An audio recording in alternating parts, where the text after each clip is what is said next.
So it is a Friday, and here is the thing. I try to reserve this for, although I've been very, very free to pass this around in the last couple of weeks. Eddie, what do you think I'm about to say in terms of this spectacular Friday that we're doing this program in Indianapolis, Indiana? Ooh, I'm going to guess that the weather outside is one of the 362 days in San Diego. That's what it's like. It's like this 363 days a year in San Diego. That's correct. I don't know if you know this or not. I don't.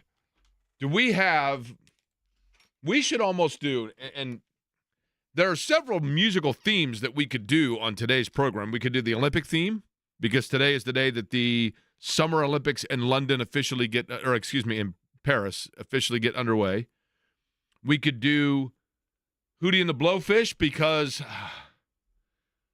we're holding out hope here. We're long national nightmare. Yeah, we're now within we're getting close to the 24-hour mark, where if something is going to impede this 10-year redirect, it may still happen. Where I'm going to be seeing that concert tomorrow night, and I know it's not the end-all be-all show, don't get me wrong, but there's a whole history there. Or we could do, and I think this is the one we might have to go with. Here is a fun fact for you folks within the company at Query & Company. For you, Eddie Garrison, the CEO of the company. For you, Jimmy Cook, the president of the company. Here is a Jake Query meteorological fun fact of the day. Okay. It is expected, while we don't know and won't know until sunset today, it is expected that today, the 26th, is that right, of July? That is accurate. Of 2024, will be the day in 2024 with the highest percentage of sun. Now, I have no idea how they calculate that. It would seem to me that any day that the sun comes up and is then sunny throughout the day and then goes down, that would be a day where you have 100% sun. But there's some sort of weird thing that I saw that says that today is the day that has more sun than any other day of the year. See, that one seems too aggressive. Is that for the random Query brain drop? Yeah. The plop seems too Do we have the sound kind. of Kevin Bowen dropping the mayonnaise in the coffee? I think that's what we need to do. When Kevin That's and what I I did the said, morning show. and you said no. No, I did not say that. I think Jimmy said that. No. I don't like something with mayonnaise, admittedly, but that is a good plot. We're taking something that's horrific and turning it into something beautiful. But yes, today is, and I'll have to find the exact statistic, but it is some sort of a weird factoid that today's the sun. So I think all songs relating to the sun. What do you think? But so are we saying the surface area of the Earth is percentage-wise covered the most by sun, or are you saying the longest daylight day? Because that's supposed to get... No. I don't know. Let's not get too technical here, Jimmy. I don't know the exact term of that. But you understand what I'm asking. Yes, I do. In Indianapolis, Indiana, it is the day that has the again, you are emphasizing my point. I have no idea what this means. I don't either. That's why I'm asking. I just saw, and I'll have to look and see which person it was that sent out. One of the local meteorological people sent it out, and they were like, tomorrow's going to be the day with the most sun ever. What? Of the year. It's the sunniest day of the year. I'm like, isn't any day that's sunny? I guess it does have to do probably with the angles of the trajectory. I don't know. Because I was going to say that the longest day of the year is already past us. That's usually the back end of June. And then the day 21st. starts, right. The summer equinox. Yeah, right. correct. That's what I'm saying. So it must be like a service area thing, right? Who's the weather guy at Channel 6? I think it was one of the Channel 6 weather guys that said this. I'll have to find it. Probably should have looked this up ahead of time. There's a lot to talk about over the course of today. Dave Revson is going to join us about 1 o'clock. Big Ten Media Day is complete, and I'll tell you what, I think to a great extent, a lot of storylines in Big Ten Media Day. You got a huge duck floating around. Yes. You got new teams. You got one coach that froze when went Cindy Brady at the ice cream contest when all of a sudden the lights came on, and it was like, what in the world? You've got, actually, it was not the ice cream contest. It was a trivia show. You've got Ohio State that is probably going to beat everybody by 65 points this year. You've got Michigan, the defending national champion, who has a new coach. You've got Michigan State that had a coaching controversy, and they're kind of a weird one because you never know exactly how good or bad they're going to be. You've got Iowa that just signed a 5-star punter, and why wouldn't they? They punt 38 times a game. You've got Purdue that was picked to be dead last. You've got Rutgers that people still don't know what state they're in. You've got Nebraska that it still feels weird they're in the Big Ten, and at some point they're going to actually carry their weight and make it worth the fact that they were included 20 years ago. You got all these storylines, and yet it is locally the guy that stole the show. Stole the show, right? expect nothing less based on previous comments. Just went in and a local product at Big Ten Media Day 100% stole the show. We'll talk about that with Dave Revson. We'll talk about and let you hear exactly what I'm talking about in about 20 minutes from now. Rowdy Gaines going to make a return visit to the program. Midway through today's show at 1:30, we'll talk Olympic swimming with Rowdy Gaines. Huge local ties in terms of swimming for the United States, Jimmy.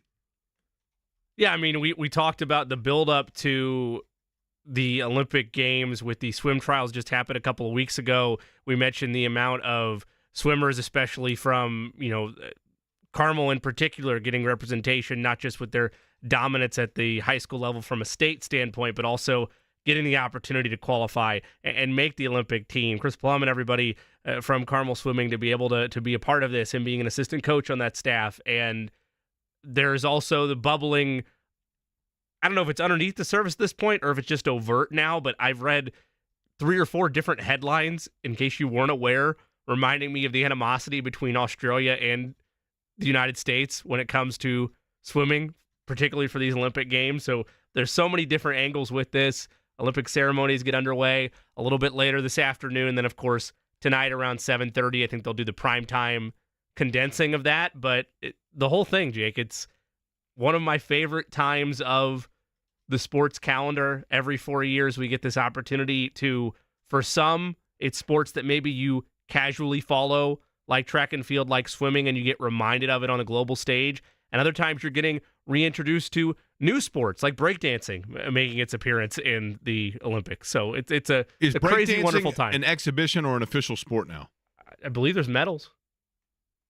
So breaking? Is that breaking? Yeah. Oh, Eddie, do we have the breaking news sounder?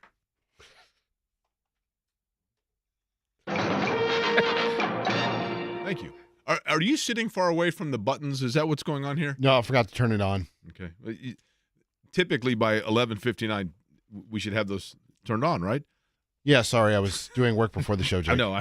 I was suddenly I walked in and I'm like, hey, Eddie, let's do this. And it was another one of my brain droppings. Yeah. It is indeed an Olympic This is sport. breaking. Breaking is a sport in the Olympics. Yep, that is correct. Also breaking. We have all kinds of breaking news here to get to. Brian Wols, thank you. Brian Wols of Fox 59 said, abundant sunshine is expected today, Saturday. Today could be the sunniest day here since May 12th. Only 2 days all year have been deemed 100% sunny in Indianapolis. Okay, so we're talking about clouds not impacting February the sun. 18th. Okay. No, but there are clouds out, though. But like we're talking about, it's not an overcast day where there was supposed to be sun. Like we're clearly talking about a lot of sunlight exposure, right? Now, hold on. I want to get Brian Wols to call in and see if we can get Brian Wols to explain, because I'm very confused by this in terms of what exactly it means. He just said that he's trying to call in to clarify here. So we'll get Brian Wols from Fox 59 on the line here, hopefully in just a second, and get an explanation.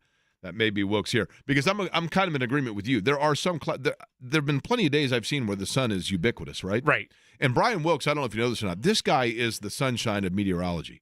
Like, there's nobody that loves weather more than Brian Wols. This guy, since he was 7 years old, my closet that I have signed in my parents' house that I want to keep, Brian Wols used to sit in his closet and listen to weather radios when he was 7. His mom would come in. If you don't go to bed, Brian, with the homemade green screen. Yeah, and he's like, no, Mom, I have to listen. There's a front over South Dakota. My girlfriend comes home and tells me stories about Brian Wols, informing her about the weather, and it's just great. He goes into grocery stores, talks weather. He's joining us now, actually, on the program. There's no doubt about it. Liquor stores, too, I'm not going to lie. Okay, What's Brian. going on, guys? So, well, here's the thing, and I appreciate you coming on. I mentioned this off the top because I saw your tweet yesterday, and I will admit to my ignorance. Let me read the tweet first, Brian, and then let you explain it. It says, abundant sunshine is expected today, which is great, and it is sunny outside. It says it could be the sunniest day here since May 12th. Now, there have been plenty of days where it's been sunny and not a cloud in the sky, and I see a little bit of cloud cover here. Is there something more to this that I'm missing? Yeah, it's basically, you look at the sunshine is measured through the course of the day, and if there's no clouds whatsoever, completely clear, it's deemed 100% sunny. If you get a cumulus cloud here and there, it's basically how much of the sky had cloud cover in it, and a scale from 0, meaning none, to 10, completely overcast. And so when you look at the sky conditions, and the National Weather Service will put out from their systems there on their climate reports every day, it'll show percent of cloud cover, percent of sunshine, and you kind of do the math here. And so basically, if we get a 1 or a 2 today, that means we were mostly sunny. There was some crazy cumulus cloud out there that fouled it up. We've only had 2 days all year deemed completely clear, and I think that was back in February and one in March. Okay, so wait a minute. Are we still on path here, or do we get some jackass cumulus cloud that screwed this up for everybody? If there's one Q out there, if we get down to a 2 or a 1 today, we win. It's great, but we won't get the official certification of being. But yeah, some of those cumulus clouds can be a little crazy. Now, those upstart cumulus clouds, those are the ones that you got to watch out for because they could sneak up on your picnic and bring some rain. Cumulus clouds, by the way, if I'm not mistaken, when you were a kid and you used a shoebox to make a diorama, the cumulus clouds are the one that were the little cotton balls, right? Not the out stringy ones. They're the big puffy. Now, it's just think of the show, the Simpsons, the open to the Simpsons. Okay, perfect. Now, so here's the thing, Brian Wilks. So in The Simpsons, by the way, also seen on Fox 59 along with Brian Wilks. So now, Brian, shameless plug. The cumulus cloud, it doesn't have to block the sun, right? Like, for example, all of us in Indianapolis are standing looking at the sun and everything's great, but then all of a sudden, like, there's one cumulus cloud that is that is over Beech Grove, and because those folks are seeing a cloud that's creating a shadow, the Beech Grove folks are screwing up our perfect day, right? Yeah, they could be. It could even be a thin cirrus wispy cloud that shows up over Lafayette. It's just all part of the sky conditions. And, I mean, it's basically out. The measurements are going to be taken out by the airport. But, yeah, if there's just anything that shows up, it's going to be it's going to screw up the report card, Jake. That's just a shame. Does it matter how long the cloud hangs around, or is it just it appears and it's over? They just have to be on the scene. Man. They just have to be in the sky. Okay. Brian, last question before we let you go. Brian Wilks, our guest from Fox 59. You are a noted lifelong Chicago sports fan. Is there going to be a cloud over the Bears season, or are they looking with a little more sunshine? I mean, I'll tell you what. Being a Bears fan is the same thing every year, and then there's just always a big letdown. So what am I doing? I don't know if I really believe in the new guy, but I mean, you got to give him a shot. I did like Justin Fields. I don't know. I don't know what to think. I'm still sitting here reeling over the Cubs right now, and I haven't even thought about the Bears. But no, I think, Jake, I did the math, and I'm 50-something years old, and I think I've only had 8 seasons in my life that there have been really worthwhile. Isn't that a shame? I mean, Bears, one of them was pretty good, though. Yeah, a couple of them were 16 with the Cubs and 85. But I think the Bears might be a 500 club this year, and that could get them a parade down Michigan Avenue. Here's the thing. Just when you think the Bears are getting serious, suddenly a big cloud comes over the entire season. That's the thing that we know, right? Hey, we were talking. My friend, that was well done. We were talking about where NFL fight songs rank. I know you're biased with this, but Bear Down Chicago Bears has to be up there, right? I mean, little known, the guy who wrote it was the same guy who wrote "If I Knew You Were Coming, I Would Have Baked a Cake." It's true. Bear Down, Chicago Bears. Now, Brian, you do a mean Sinatra, don't you? Isn't it Sinatra you do that you're pretty good at? Look, baby, I got a whole Rat Pack in my head. Can you give us a little Sinatra on the way out? Out of the tree of life, I just picked me a plum. It's not bad. It's not bad. All right, Brian, enjoy the sunniest so far day of the year and hope that nobody on the southeast side screws it up with a cloud. Swing, baby. See you guys. Appreciate it. Brian Wilks from Fox 59. See, that's the star power of this program. Now, while we have breaking news, by the way, and we have the sounder, Eddie, go ahead. Jimmy, this is the most exciting part of the day. You go ahead and let everybody know what is something that you are a part of each and every day, and now so too we have friends and partners involved. We love at the end of the show every day to give out the Jay Cook plays of the day, our degeneracy on full display that, Jake sometimes has to give me the proper numbers to call, in which case if we're betting on table tennis or things are getting havoc-y, but no more. We have stability now. We have stability with the plays of the day thanks to a wonderful partnership with Greenfield Signs and Lighting. Shout out to Phil and Shane. We met up with them today. Very excited to have them on board to not only, take a new lens to the plays of the day, Jake, but also be along for the ride with us.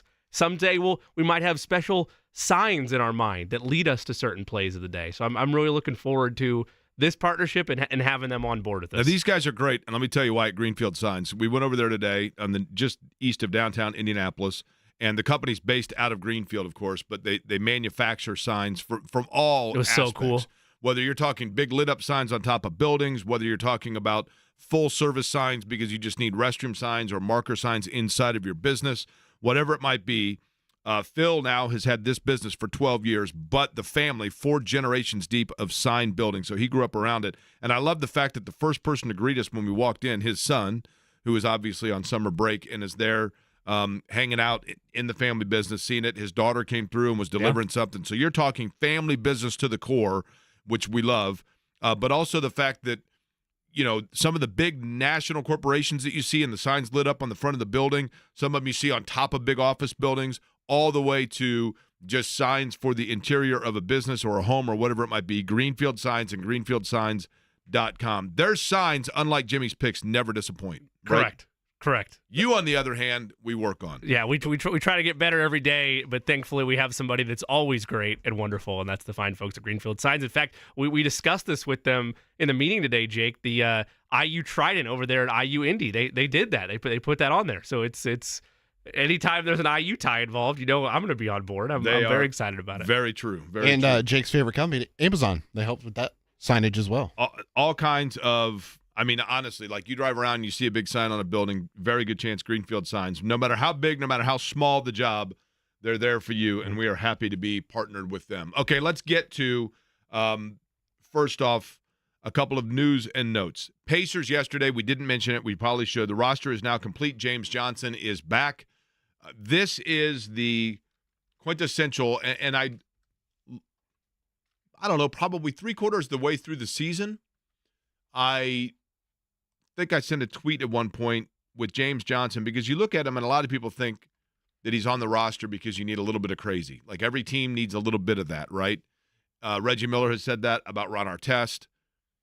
And James Johnson is one that is not afraid to get in there and kind of mix things up, stare people down. We saw with Bobby Portis, he let it be known, like, I'm the enforcer. But I think it goes beyond that. There are a lot of times I watch Jimmy coming in or out of a timeout where I do see him going out. He's kind of an assistant coach on the bench. I know that's a cliche, but with the younger players in particular, I see a lot of times where he sees something that's taking place in the course of a game and then pulls aside somebody and points it out to them. Hey, be on the lookout for this. Be on the lookout for that. That's the kind of thing that is a leadership that is invaluable. Not every player has that, and not every player has the respect amongst the roster to be able to exert it, but he does, and obviously the Pacers like what he brings to the table. And I get that casual fans or people that don't pay attention to contracts, you see him making around whatever it is, $1.4 or $2 million, whatever the vet minimum is, and you're like, oh, man, that's a lot of money for a guy that's just there for a leadership role. Well, it's because of the way that the cap works in the NBA and the media rights deals. What was once, maybe $150,000 or so is now $2 million. So I get it. Like, you might think, oh, the money could be used elsewhere. No, that's about what it costs to have a veteran, especially one that's there for a specific role, which is largely leadership and enforcer driven. I had no problem with the signing. In fact, I told you I felt like I had Pacers bingo, Jake, at that point once they were able to re-sign the services of James Johnson. It's good for them to have, like the Colts to some extent, not a ton of question marks going in about contract disputes or fears of the future. There's going to be underlying questions. We know that it is a contract year for Miles Turner. They're going to have a discussion there of whether or not he is part of this long-term plan with Tyrese Halliburton or whether it is time to go in a different direction. I know that's always a hot-button topic, but unlike years past where it was just thrown out as fodder of, let's pick a Pacers player they could trade. How about Miles? This time it's a real decision. Like it's a contract that, Eddie, correct me if I'm wrong on this, he's not extension eligible, so it's something that would have to happen at the end of the year, correct? Yes, sir. So he's gonna hit free agency, and he would have the opportunity to either re-sign with the Pacers or go somewhere else. So they're going to have to decide either by the trade deadline or beyond what happens with him. Outside of that storyline, the roster is relatively concrete. You're going to have questions about starters, whether or not Benedict Mathurin should be in the starting rotation out of the gate, whether or not he gets there at some point. If he does, what are you doing with the likes of Neesmith or Nemhard? How is your lineup changing? TJ McConnell in the same way. Is he getting the same level of workload that he had a year ago? And an extension, too. Correct. So there's all kinds of little storylines, but the big pieces, your core pieces, at least for 24-25, are set in stone, and now it's up to the Pacers to figure out where the development is of key young guys like Jarris Walker, like Benedict Mathurin heading into the season. So the Olympics are getting underway with the opening ceremonies today. Does it bother you that Olympic sports have already been going on prior to the opening ceremonies? It started yesterday, right? Or 2 days ago? 2 days ago. Yeah, and that sport called football. Exactly. The soccer's already got underway, as we call it here in America. But yeah. What is the sport that most people would be surprised to know is in the Olympics? Fencing? In the Summer Olympics. I think fencing most people know because that's the only time you hear about it, right? Badminton. It's not bad. Badminton's fun to watch. You ever watch it? No. Like it's insane how quick the reflex. Okay, how about this 3-on-3 basketball? Did we know that that's a sport in the Olympics? They've been pumping that up pretty heavily the last 4 years. You mentioned breakdancing. That's very high on the list. Yes. Handball's also super fun to watch. You ever watch handball? My thing with the Olympics, the thing that I love about the Olympics is watching the sports. You tell me if this is unique, if I'm unusual in this. You're unusual in this. Thank you. I get watching and wanting to see Lily King and Katie Ledecky and the men's basketball. I get it. And I'm not saying I don't want to watch those things. But the thing that I get more enjoyment of in the Olympics is seeing the sports that I see every 4 years and don't otherwise see. Sure. Handball would be one of them because it's so different and I don't see it any other time. The fencing would be in that same category. Fencing's basically like it's essentially laser tag, but you're wearing a beekeeper outfit. That's what it is, right? You got a sword, but you're wearing a beekeeper outfit, and you got to laser tag the other person, right? Isn't that what it is? You got to hit the target before they hit the target, and you can use your little lightsaber to block them. Okay, here are a couple that I'm unfamiliar with. Canoe slalom. I would assume that's a canoe race. Isn't that on a crazy kayak? course? Isn't it a canoe slalom? A kayak? Doesn't slalom mean skiing with one ski? And a canoe is something that holds multiple people. So if it's just a one-person canoe, isn't that a kayak? What do you mean with one ski? Slalom skiing. I thought it was just a type of course. You mean slalom skiing and water skiing is skiing on one ski, right? I always thought it was just the difficulty of the course type. I didn't know that you were only using one ski. Yeah, by the looks of it, it looks like you're in a... You very well might be right. I have no idea. Canoe. Okay. Hold on. In water skiing, to slalom ski, at least maybe I'm just going with a weird Lake Wawasee vernacular here. Somebody help me out. In water skiing, if you say I'm going to slalom, that means that you're taking one water ski and you're paralleling it as opposed to double skiing. It's basically like a long snowboard.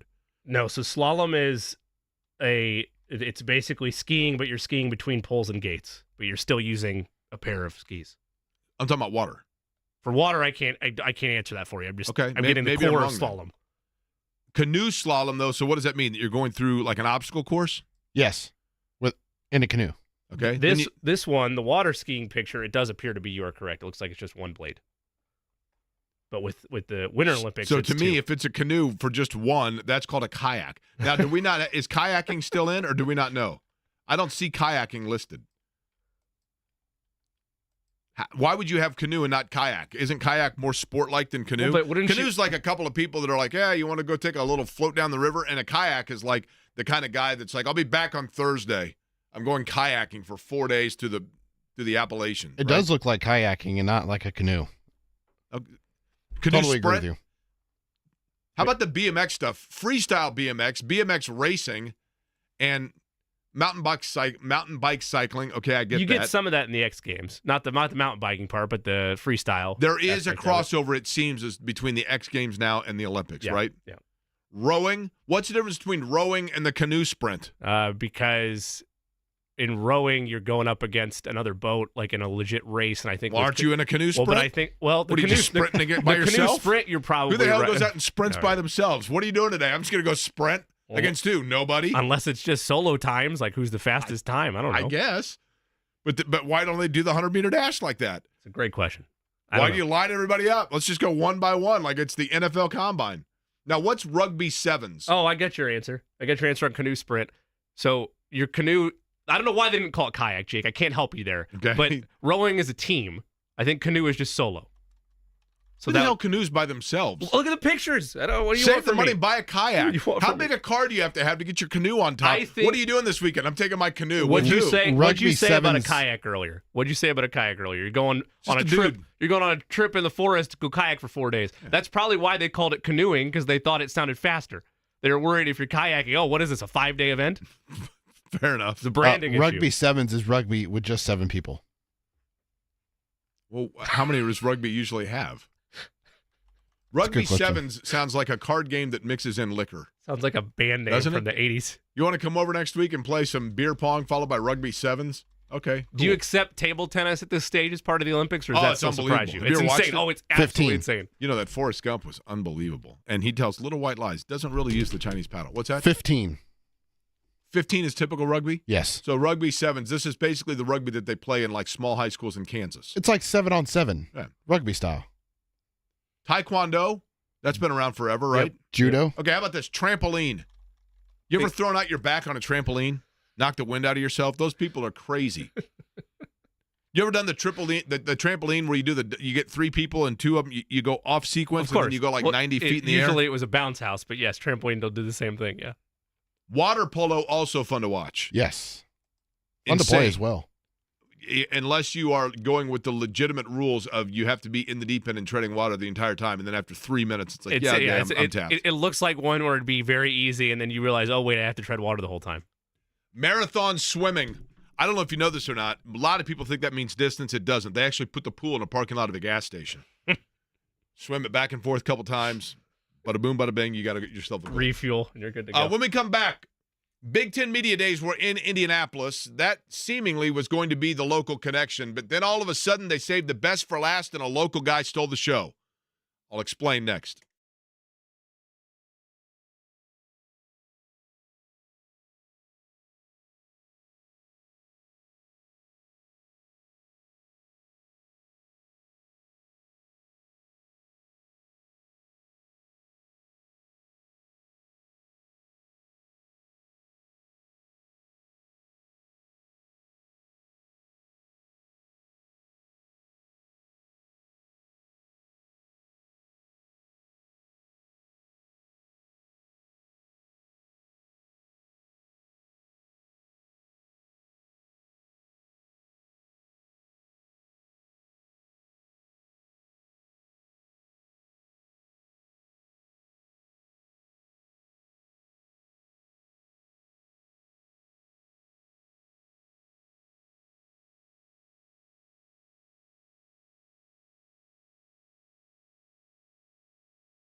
By the way, before we get into Big Ten Media Day, one other note about the Olympics. Somebody points this out to me, which is so true. Dressage, which is like a horse competition, skill competition, like Horse America's Got Talent type thing. One of the trainers for that stepped down from the Olympics after video surfaced of her whipping a horse 24 times in like a 30-second stretch. Here's my only thing with that. And I don't want to get into the whole, I mean, I think people know that I'm a huge animal lover, right?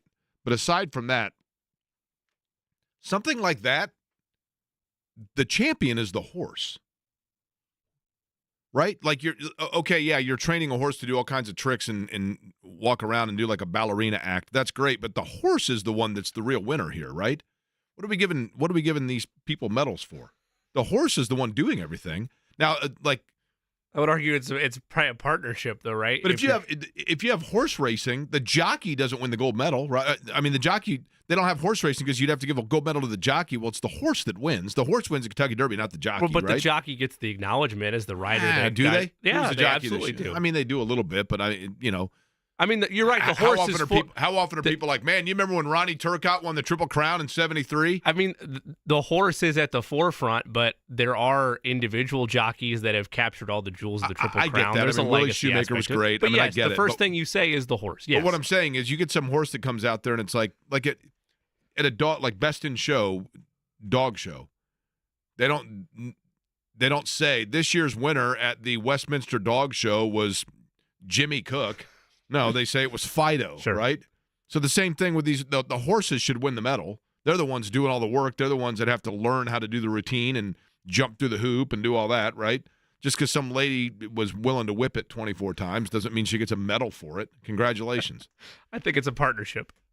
Big Ten Media Day. That's right. Well, Big Ten Media Day is wrapped up now. Everybody is headed home. The Duck is floating back to Oregon. It's a long route because he's got to take the White River, and then there are some tributaries and other such things before he gets to the Ohio down to the Mississippi. Then he's got to go through the Gulf and go all the way around. It's a long way back to Oregon. He's actually thought about just taking off for a nice little flight to lower the expectation there. He's a Duck. What airline would he fly if he's as a Duck, right? I don't know. Probably at this point. I don't know if the last time I flew, though, airlines have become all of a sudden like Spirit. kennels. It would be Spirit. And it would be my luck that I would sit next to the Duck, right? Well, you wouldn't be sitting next to the Duck. What's that? The Duck would not be sitting next to you. Why is that? Well, the Duck is fairly El large, Grande. Right? Yeah. Now, he's also barefoot. I did have a flight coming back from my cousin Doug and Julie's wedding in San Francisco years ago, actually in San Jose. And I sat down on the flight, and the lady next to me had a parakeet that she bought a seat for, and the parakeet cage sat right next to me on a red-eye flight. Kid you not. The whole time, the entire flight. So it would be my luck that I'm next to the Duck. You didn't have any crackers, did you? I did not, and he kept asking for them. When they came around, it was a no-brainer when the receptionist or the attendant was asking what it was that we wanted. But Deshaun Foster set the bar. He is the new head football coach at UCLA. We played this for you the other day. I'm introducing this as a yin and yang of Big Ten Media Day. Foster is a former UCLA running back. He's the Anthony Thompson of UCLA football. Maybe not. I mean, UCLA's got a great tradition. But of the last 20 years, he's been one of their better players and played in the pros and then came back and is now the head football coach at UCLA. When each coach gets up and gives their opening statement, they usually have something prepared. I assume Foster did. I'll give him a free pass. He's not used to having to stand up there and answer questions from a coaching standpoint. And when you're in L.A., you're used to lights, camera, action. You're used to Hollywood. You're used to bright lights and expectation. But Deshaun Foster apparently was not. Now, he set the bar in terms of coaches in the press conference and opening statements. We played it for the other day, but we're going to do it again. Here is the opening statement in the very articulate and loquacious Deshaun Foster. Coach Foster, welcome to the Big Ten. We'll begin with your opening statement. How you guys doing? Good. I'm happy to be here. Okay. We're happy to have you. Glad to be a part of this great conference. It's cool to have you here. Finally putting two great emblems together, UCLA and the Big Ten. we're a school that's won, 123 championships, so this fits us being right in this conference. There's a lot in basketball, right? My math checks out there. Football-wise, we're just excited. I'm sure you guys don't know too much about UCLA, but our football program, but we're in LA. Really? That's where the LA comes from. I thought it was a It's blow in us Alabama. and USC. Okay. We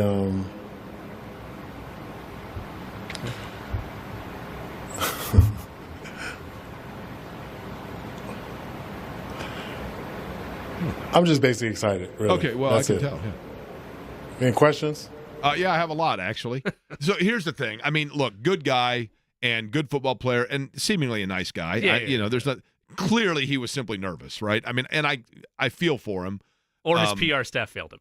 How does that no one too, have any? Just a note card of talking points would have been helpful. But again, you get up there. I agree. Sure. But you Public get up there. speaking's tough for Yeah, sure. And to his credit, he is a new coach. He's probably going to do really good things there. Seemingly a really good guy. I told you earlier this week. I think that's probably the known worst press football conference guy. he'll ever have. Undoubtedly. And in his defense, the opening, Dan Campbell had one of the worst press conferences introductory wise as the head coach of the Lions of all time and was mocked unmercifully. PJ Fleck, when he got to Western Michigan and the row the boat and we're going to have songs and he was mocked unmercifully and had really good. Both those guys had great success. So Deshaun Foster may as well. Fighting kneecaps off, yeah. The whole nine. Exactly. And I'd like to see Deshaun Foster do well. Now, in comparison, they almost saved the best for last. Let me tell you a guy that is not shy on confidence. Let me tell you a guy that craves the moment. Little old Bloomington, Indiana. The only marriage between Bloomington, Indiana and Hollywood is the fact that they use some of the IU players to, of course, be in in Blue Chips. And they might have mentioned Bloomington in the movie Hoosiers. And, of course, it goes without saying, Breaking Away took place in Bloomington. There's the end of relationship between Bright Lights, Camera, Action, and Bloomington, Indiana. But Curt Cignetti, this guy craves it. This guy loves the moment. This guy loves the microphone. And this guy is brimming with confidence. And there's a very fine line between confidence and almost boorish. Here's the opening statement of Curt Cignetti, the new head football coach at Indiana at Big Ten Media Day. When you get to be 62, 63, you lose your filter a little bit, right? And when you're used to success and you've been on campus all day and you detect some things you don't really like, it kind of gets under your skin a little bit. So, and we are in the entertainment business. This is entertainment, right? It's coaching, but it's entertainment. So, I remember Jim Tressel when he went to Ohio State. I think he said something about beating Michigan. I can't remember exactly because that was a long time ago. But I just ramped that up a little bit, I guess. We got 17,000 people in the basketball arena, right? I got to get them excited. The first part was easy, but then why stop there, right? And set the bar at 6 and 6. I mean, our goal, we're going after these two. We want to be the best. It's like that thing I talked about with your kids, right? When you compete, you want to be the best. You can't have self-imposed limits. Oh, if we go to a bowl, it's a great year.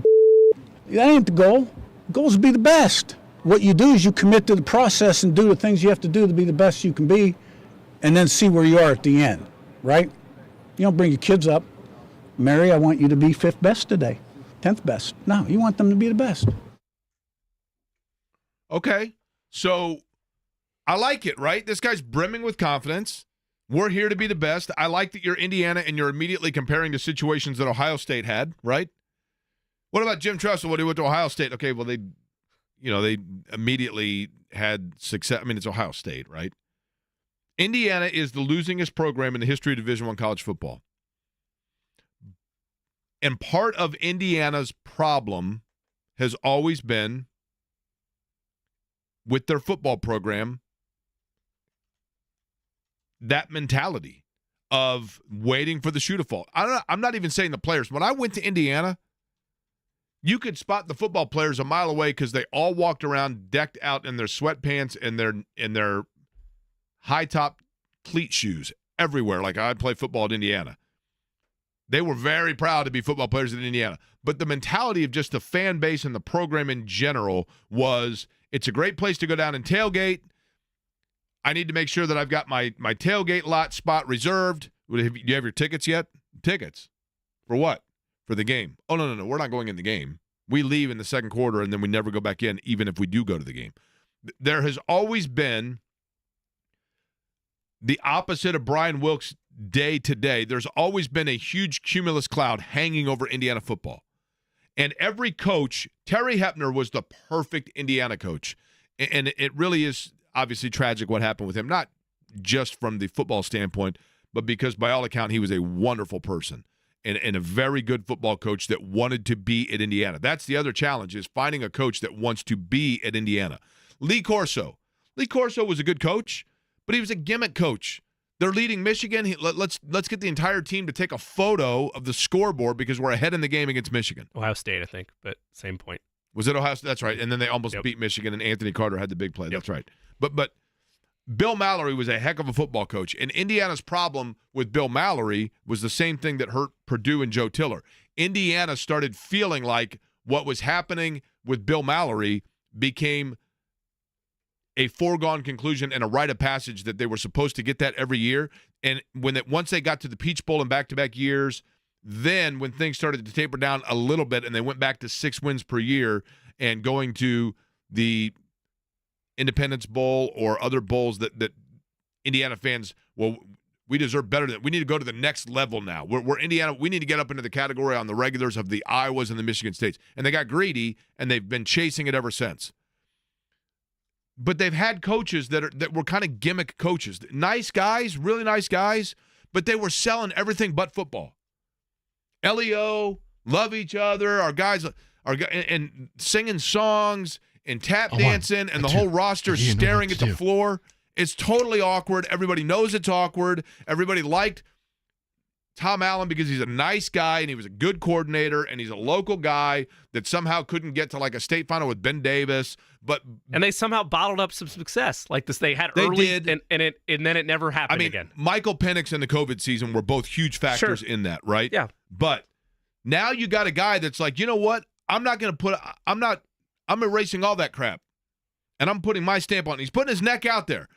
Part of what he's doing is he's saying, I need to change the culture and the mentality and get rid of all the LEO stuff. Not that there's anything wrong with love each other, but we're getting rid of it because now we are going to focus on football. We're not going to focus on gimmick phrases and Hoosier heritage and other and big flag poles. We're focused on winning football games and getting the right culture. And Curt Cignetti made it well known that he needed his brand of player, and that if you were bringing in any of the old culture, he didn't want any part of you. You know, having confidence in the past and being used to confidence and having a blueprint that's produced results and big-time first-year turnarounds in losing programs, or even the winning program, JMU, you know, they were 9-4 the year before, we're 14-2 year one. I guess that's first and foremost. And number two, you know, I'm not going to, tolerate not being successful. I want to make that clear right off the bat. And then number three, it's a new day and age in football where with the portal, you can change your team real quick. And fortunately, I was given the resources to do that. And I knew when we came in, I started interviewing the old players that we need a lot of new faces. And fortunately, they did me a favor by leaving. Now, how about this when talking about, and we talked about it, going to UCLA, going to Pasadena, Indiana's back in the Rose Bowl. Cignetti knows that flippant line. Here's what he had to say about going and playing UCLA. Quote, we're just going to an old stadium to kick somebody's. When I say that, that's not directed towards UCLA. That's the objective every week. Look, I know that in 1967 we were there and we haven't been there since and blah, blah, blah, blah, blah. We're not going on a cruise or a tour. We're going out to play a football game. We got a job to do. Let's go, man. Let's go. I'm all in. I'm all in on Curt Cignetti. Now, to your point, Jimmy, they better start having results. And by his estimation, they better start having them quick. You better see the stamp early, right? I can't remember a time in my lifetime where there's been this level of optimism and confidence. To some people, it may come across as arrogance about IU football. So I'm with you, Jake. I appreciate that there appears to be in the air a sense of passion and dedication and objectives in line of going and kicking the ever-living daylights out of everybody. Like, I appreciate that mentality. There are aspects, though, of this schedule. We've talked about it. The schedule that is presented itself with a number of games taking place at Memorial Stadium, not having to go through Penn State or Oregon. Like, there are aspects of this schedule where, yeah, they should have a good season in theory. If everything that is being sold to us from Curt Cignetti is true, they should have a good season. They should go to a bowl game. Heck, depending on the matchup, they should even win the bowl game. Cignetti clearly would stop me short of that and say, of course we're going to win the bowl game. What are you talking about? But there is a level of, if you put the cart before the horse in this way, the confidence turns to naivety very quickly if they end up stumbling out of the gate. If they wind up being... He's put his neck out there, man. Yeah, and I respect it. I do. Because he has this legacy of everywhere he's gone, he's had instant success. And he believes he's going to have the same level of success at Indiana. It's a confidence that I have never seen in that program. So I'm very excited for it, and I hope that he's able to make good on that. He certainly has the track record to do so, but it's a fascinating approach. But it's also unapologetically who he is, and I respect that, but it's only going to go one of two ways. That's the way sports go in general. It's going to go one of two ways out of the gate. Either you're going to be as good as you think you are, and no, I'm not expecting them to do what he said they would do. I assume half flippantly, but maybe he was dead serious about it when he was at Big Ten Championship Media Day earlier this year. He was like, we expect to be here next year. I'm sure in the back of his mind he probably does think that, but that's not the standard I'm holding them to. I'm all Based in. on what he's saying, I'm holding them to a bowl game and a win next year. Here's my two guarantees of the year. All right. Purdue shocks the world and beats Oregon at Ross-Ade. Okay. We're going to be there, by the way. Shannon and I mean. Oh, darn. You thought it was a road trip? Indiana shocks the world and goes out to L.A. and lets everybody know. Put it right now. You got that. Here's the thing. You know what they're saying in Bloomington when they go to UCLA? They're saying, you guys have your Hollywood sign. Wonderful. Query and Company have Greenfield signs sponsoring Jimmy's Plays of the Day and the Query guarantee that Indiana goes to UCLA and stuns the Bruins and the college football world and puts out notice that they just went to an old building, not for a tour, and they kicked some tail. You got it! That's exactly right. Just like the National Sports Festival neurotic coach. See, but that coach, as we've mentioned, can be interpreted in one of two ways, either happy and excited or very angry, and that's very much going to be the IU fan base, depending on how things go this year. She was saying you got it. Yeah, well. Curt Cignetti was right. Dave Revson, by the way, top of the hour.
It's not dressage in the Olympics where they have the horse doing all the little skill challenge. It's dressage.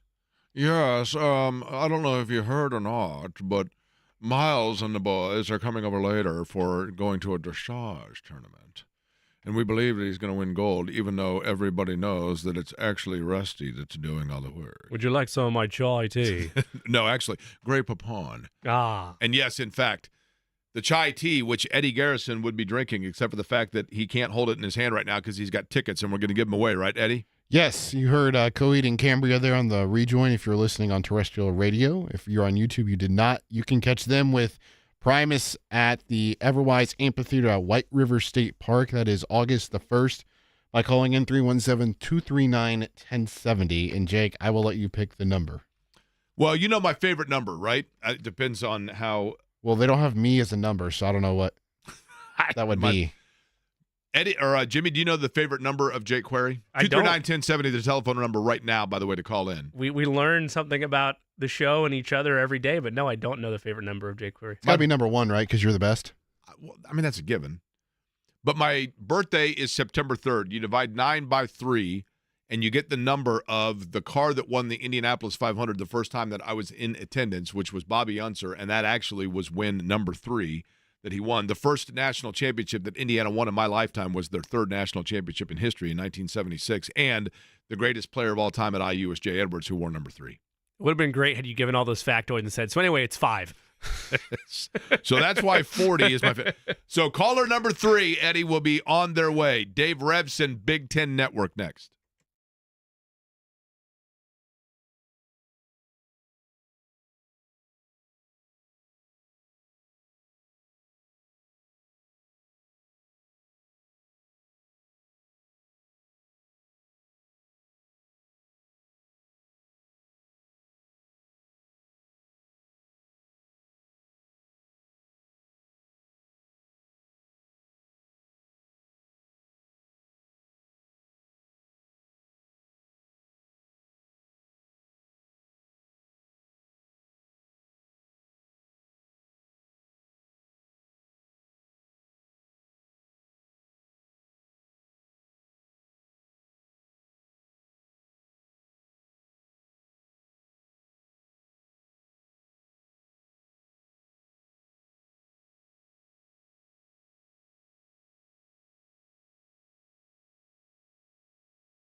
On the, according to Brian Wols, sunniest day of the year in Indianapolis, it is only fitting that Dave Revson joins us on the program because the guy's the sunshine of the Big Ten Network, and he joins us on the Express Pro Tire and Auto guest line coming off of Big Ten Media Day, where we had a huge duck floating around in the White River.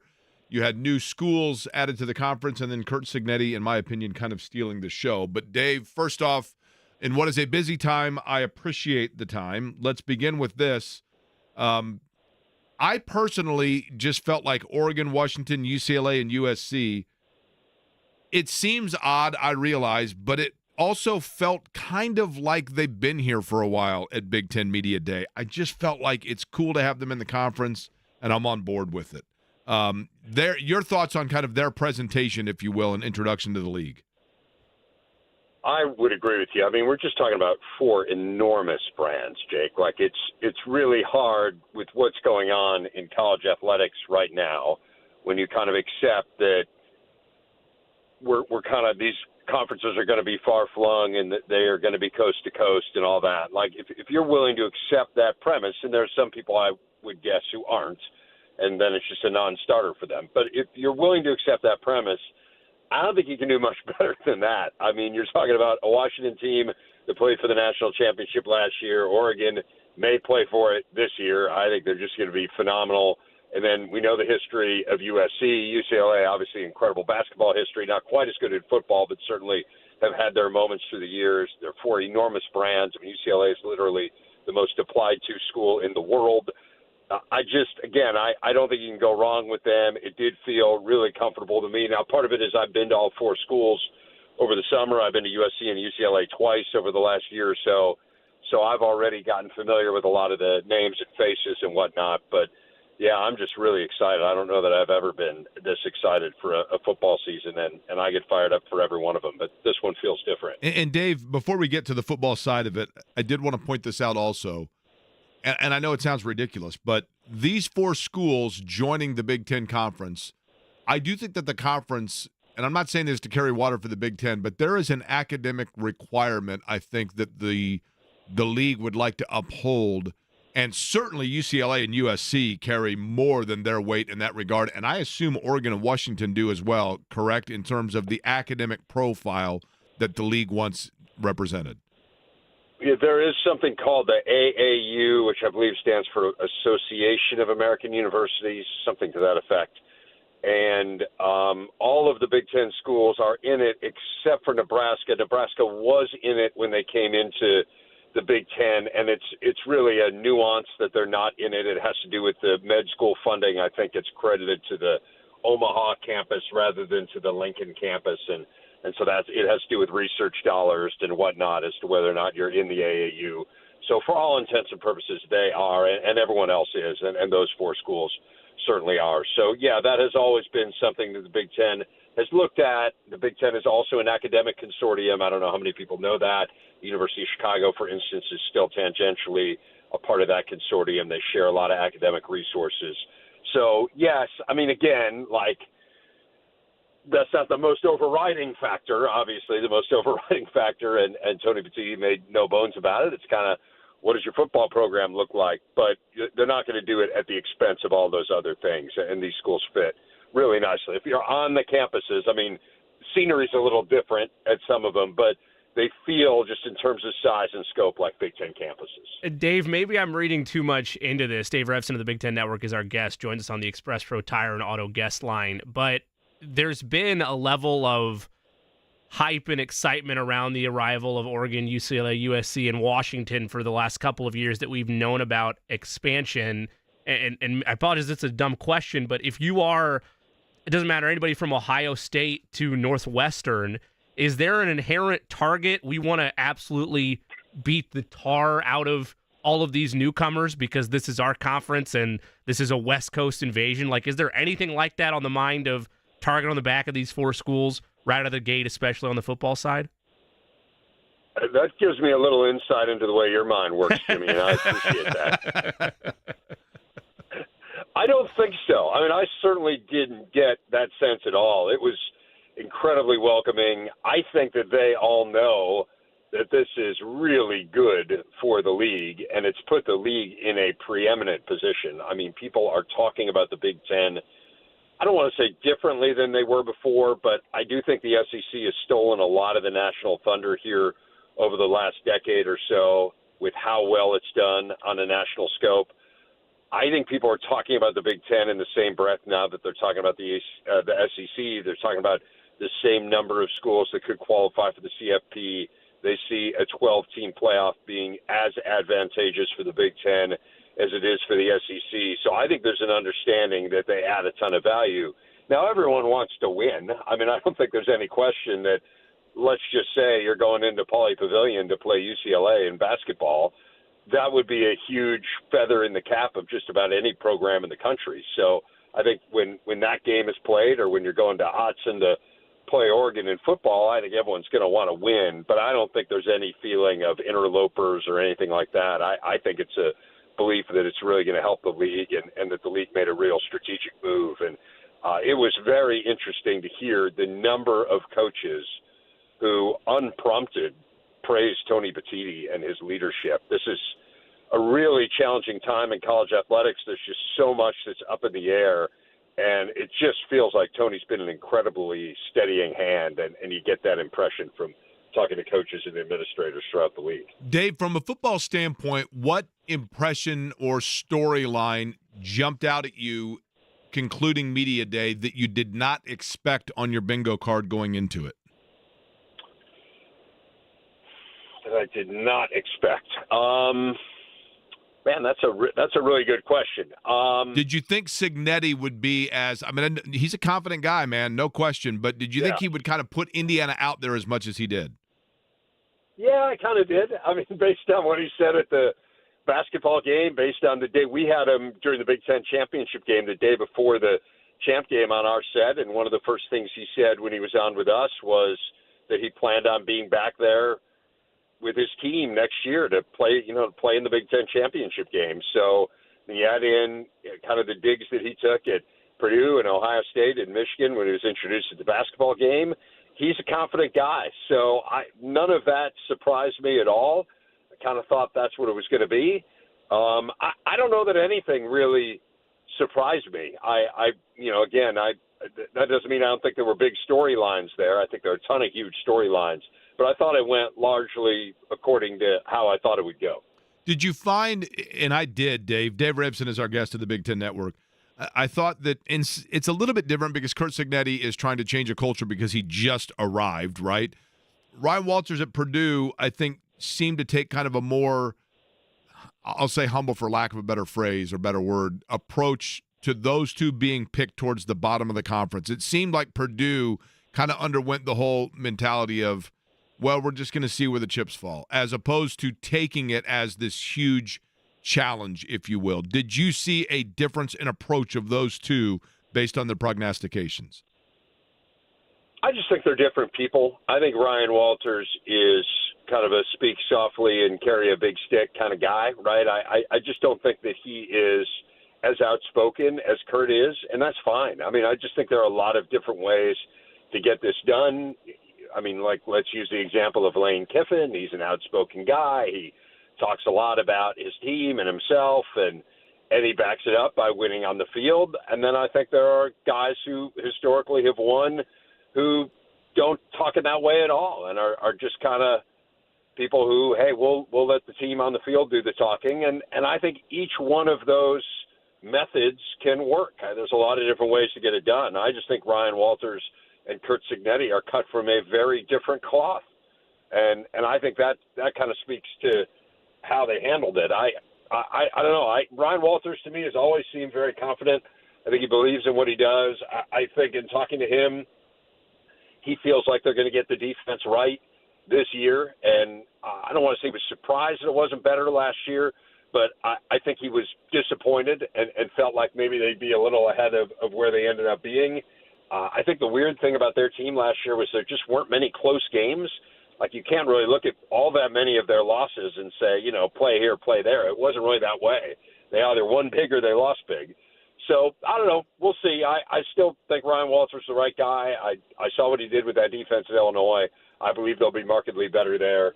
and I think they'll figure it out on offense. I do think Hudson Card's a really good quarterback. I love the offensive coordinator hire and Graham Harrell. I think they'll figure it out. Dave Revson is our guest of the Big Ten Network. Joins us on the Express Road Tire and Auto guest line. I just also want to clarify on the record that I am very excited about the 4 newcomers. I'm just wondering if perhaps there was a bit of a old versus new rivalry here. And if you don't believe me, I'm obsessed with the Oregon Duck. Jake will attest to that. The inflatable duck, I want a replica, smaller scale in my front yard. That would be great. Get a Jeep. People will leave it all over the hood. Exactly. My wife has one, so maybe there's hope there. Dave Revson, nice stuff. There's homeowner association rules. Yeah, I know. We have a fence in the backyard, so I guess I'll have to keep it lower than that. Hopefully the HOA doesn't come lurking around. Dave Revson, nice enough, take some time with us. Going back to Curt Cignetti, Dave, I'm all for the level of confidence. There's a brashness and a borderline arrogance that I've never associated with IU football before. So inherently, he's winning in that regard before the season starts. I also, and I won't use easy because I don't want to disrespect other schools in the Big Ten, but I do think they have a generous schedule this year, playing a majority of their games at Memorial Stadium and avoiding some of the tougher opponents within this new conference realignment. Adding that to his level of confidence, if they stumble out of the gate or they have a 4-8 season, what are the repercussions, if any, there? And how do you walk that tightrope if you come out with all this confidence and they underperform? Well, I think that's why a lot of people probably don't come out with that kind of confidence and brashness, because if you don't back it up, then it becomes you've got to walk it back. I just get the feeling that Curt Cignetti believes in what he does. I mean, the guy was 52-9 at James Madison, so he believes he's going to win. And I again, like I think if you go through history, maybe it's the tone of it more than what he's saying, but Terry Hebner, when he was introduced to Indiana, brought a rose to the news conference, if I remember correctly. Correct. Right? That's right. For the Rose Bowl, he had a rose at the podium. Gary Barnett was introduced to Northwestern and told the basketball crowd he was going to take the purple to Pasadena, which was the most absurd proclamation of all time at that point, and he did it. I mean, and no one will look at them and say they were brash or maybe it's just kind of maybe it's the tone, maybe it's the way he's saying it. Maybe it's the word choice. I don't know. I think if you're an Indiana football fan, I know you have a ton of them listening. I think I'd rather hear that than woe is me and how are we ever going to win here. Yeah. I mean, guy has a system. He believes in it. The proof's in the pudding. Everywhere he's gone, he's won, and he's really won from the very beginning. You mentioned the schedule. I think it's very favorable. I mean, I know they have to go to Columbus, but they don't play Oregon. They, if my memory serves me correctly, don't play Iowa, who I think is going to be really good as well. They don't play USC. I mean, I think it's pretty favorable for them. I could see easily them being a team that's in the hunt for a bowl game this year.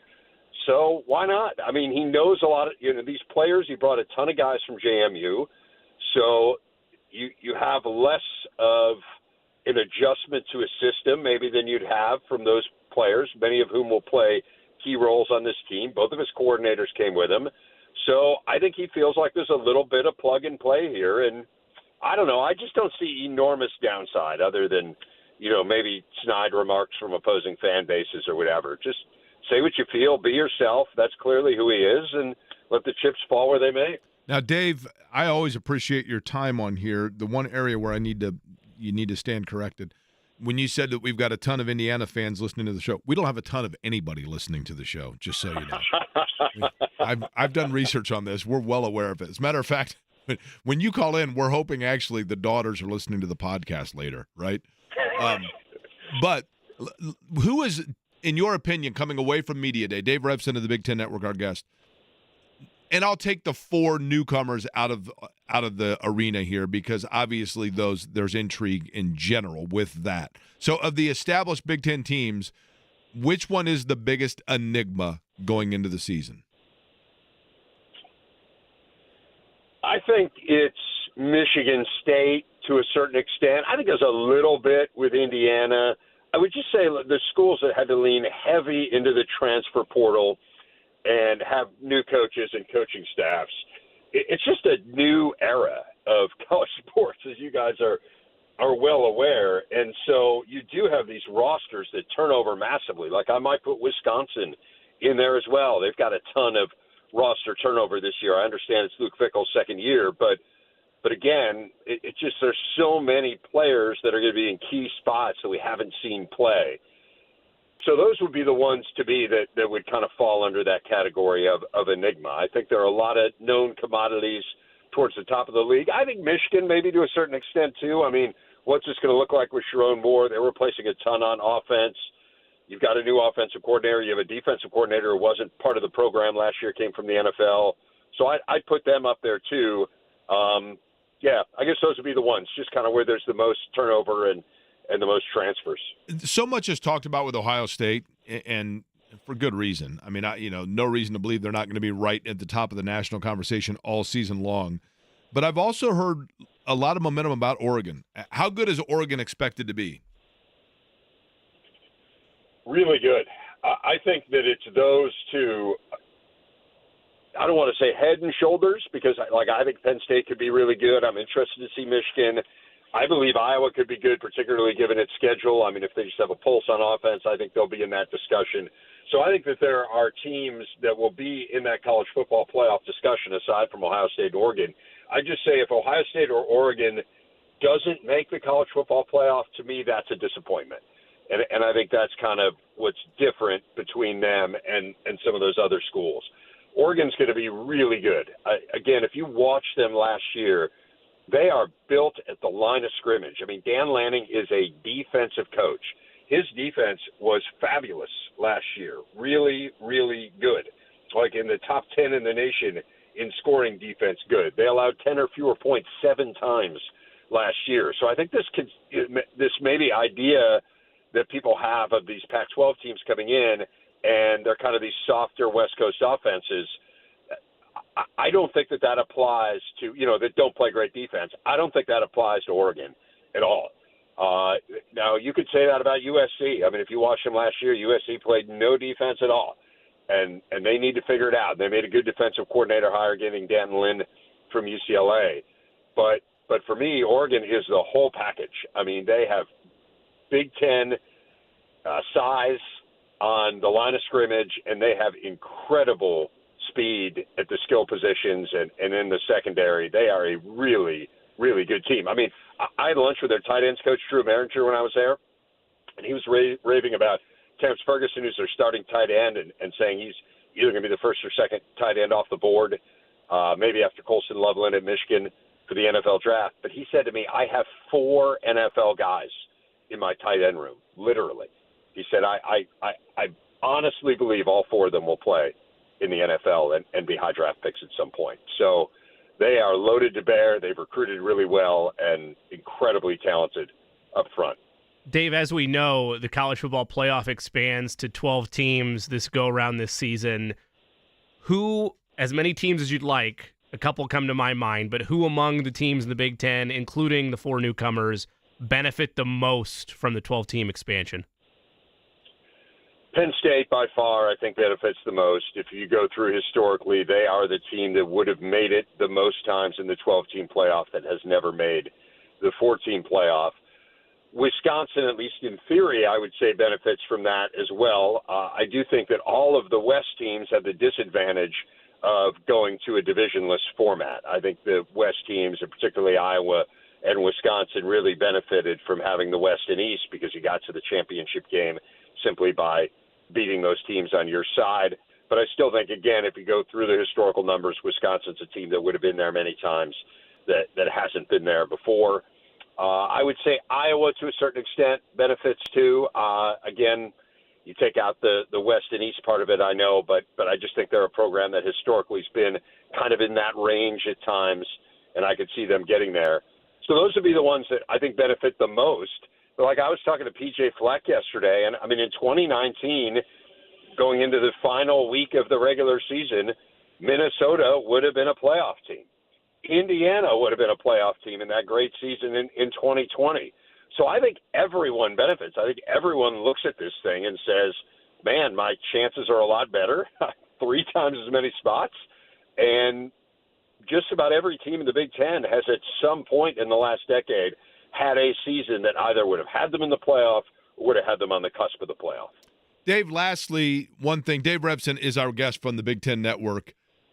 The announcement at Big Ten Media Day, and to me this was significant because I think I love Indianapolis. I try to champion my hometown as often as I can. And considering now the possibilities of where the Big Ten championship could go because of the expansion of the conference all the way out west, I was pleasantly surprised, not shocked that Indianapolis did their job in recruiting the Big Ten to solidify to stay. I think it was through 28 for the Big Ten championship game in football. But just your overall thoughts on that. Were you surprised that they went ahead and kept it in Indianapolis, and what does it mean for you to be able to come down here and notably be able to see us each year? Yeah, that's the biggest thing, I think, for me is seeing you know, the koozie that you gave me a number of years ago, as you know, is one of our most cherished family possessions. In fact, I think we put it in a safe deposit box now, so as you know, smart play, would happen to it. Yeah, I thought so too. Look, Indy's great, as you know. It's funny. I was saying to my wife as I was preparing to go down there on Monday, like, I think this is our 18th year of the Big Ten Network. I would guess conservatively, I've been to Indy 35 times in that 18 years. I mean, for various events. Like, we're just there a ton, and it's great. It really is. It's just so easy to get around. They roll out the red carpet. Everyone's friendly. Everyone's happy to see us. It's a first-class operation with everything that they do with the conference. It always runs smoothly. So, I mean, I guess you could make an argument. Are you surprised? You have all these new schools, and you could put it anywhere. Yeah, but I don't know. Why would you mess with something that has been as successful as Lucas Oil has been for the Big Ten? It's been the perfect host, and at some point, who knows whether you move it around. I really don't know. That's not my area. As you know, it's a little over my head. But from my point of view, I'm delighted that that's where it's going to be because it's always a great weekend. Well, Dave, we appreciate the time today. I know it is a busy time, and I'm just going to tell you this now. I'm sticking by this. Last year, I made the prediction, and I stood by it and dug my heels in that Indiana was going to go to Michigan and shock the world. And if that was if football games were just one quarter, I'd have been correct. But this year, I'm doubling down. You ready? Indiana is going to go to UCLA.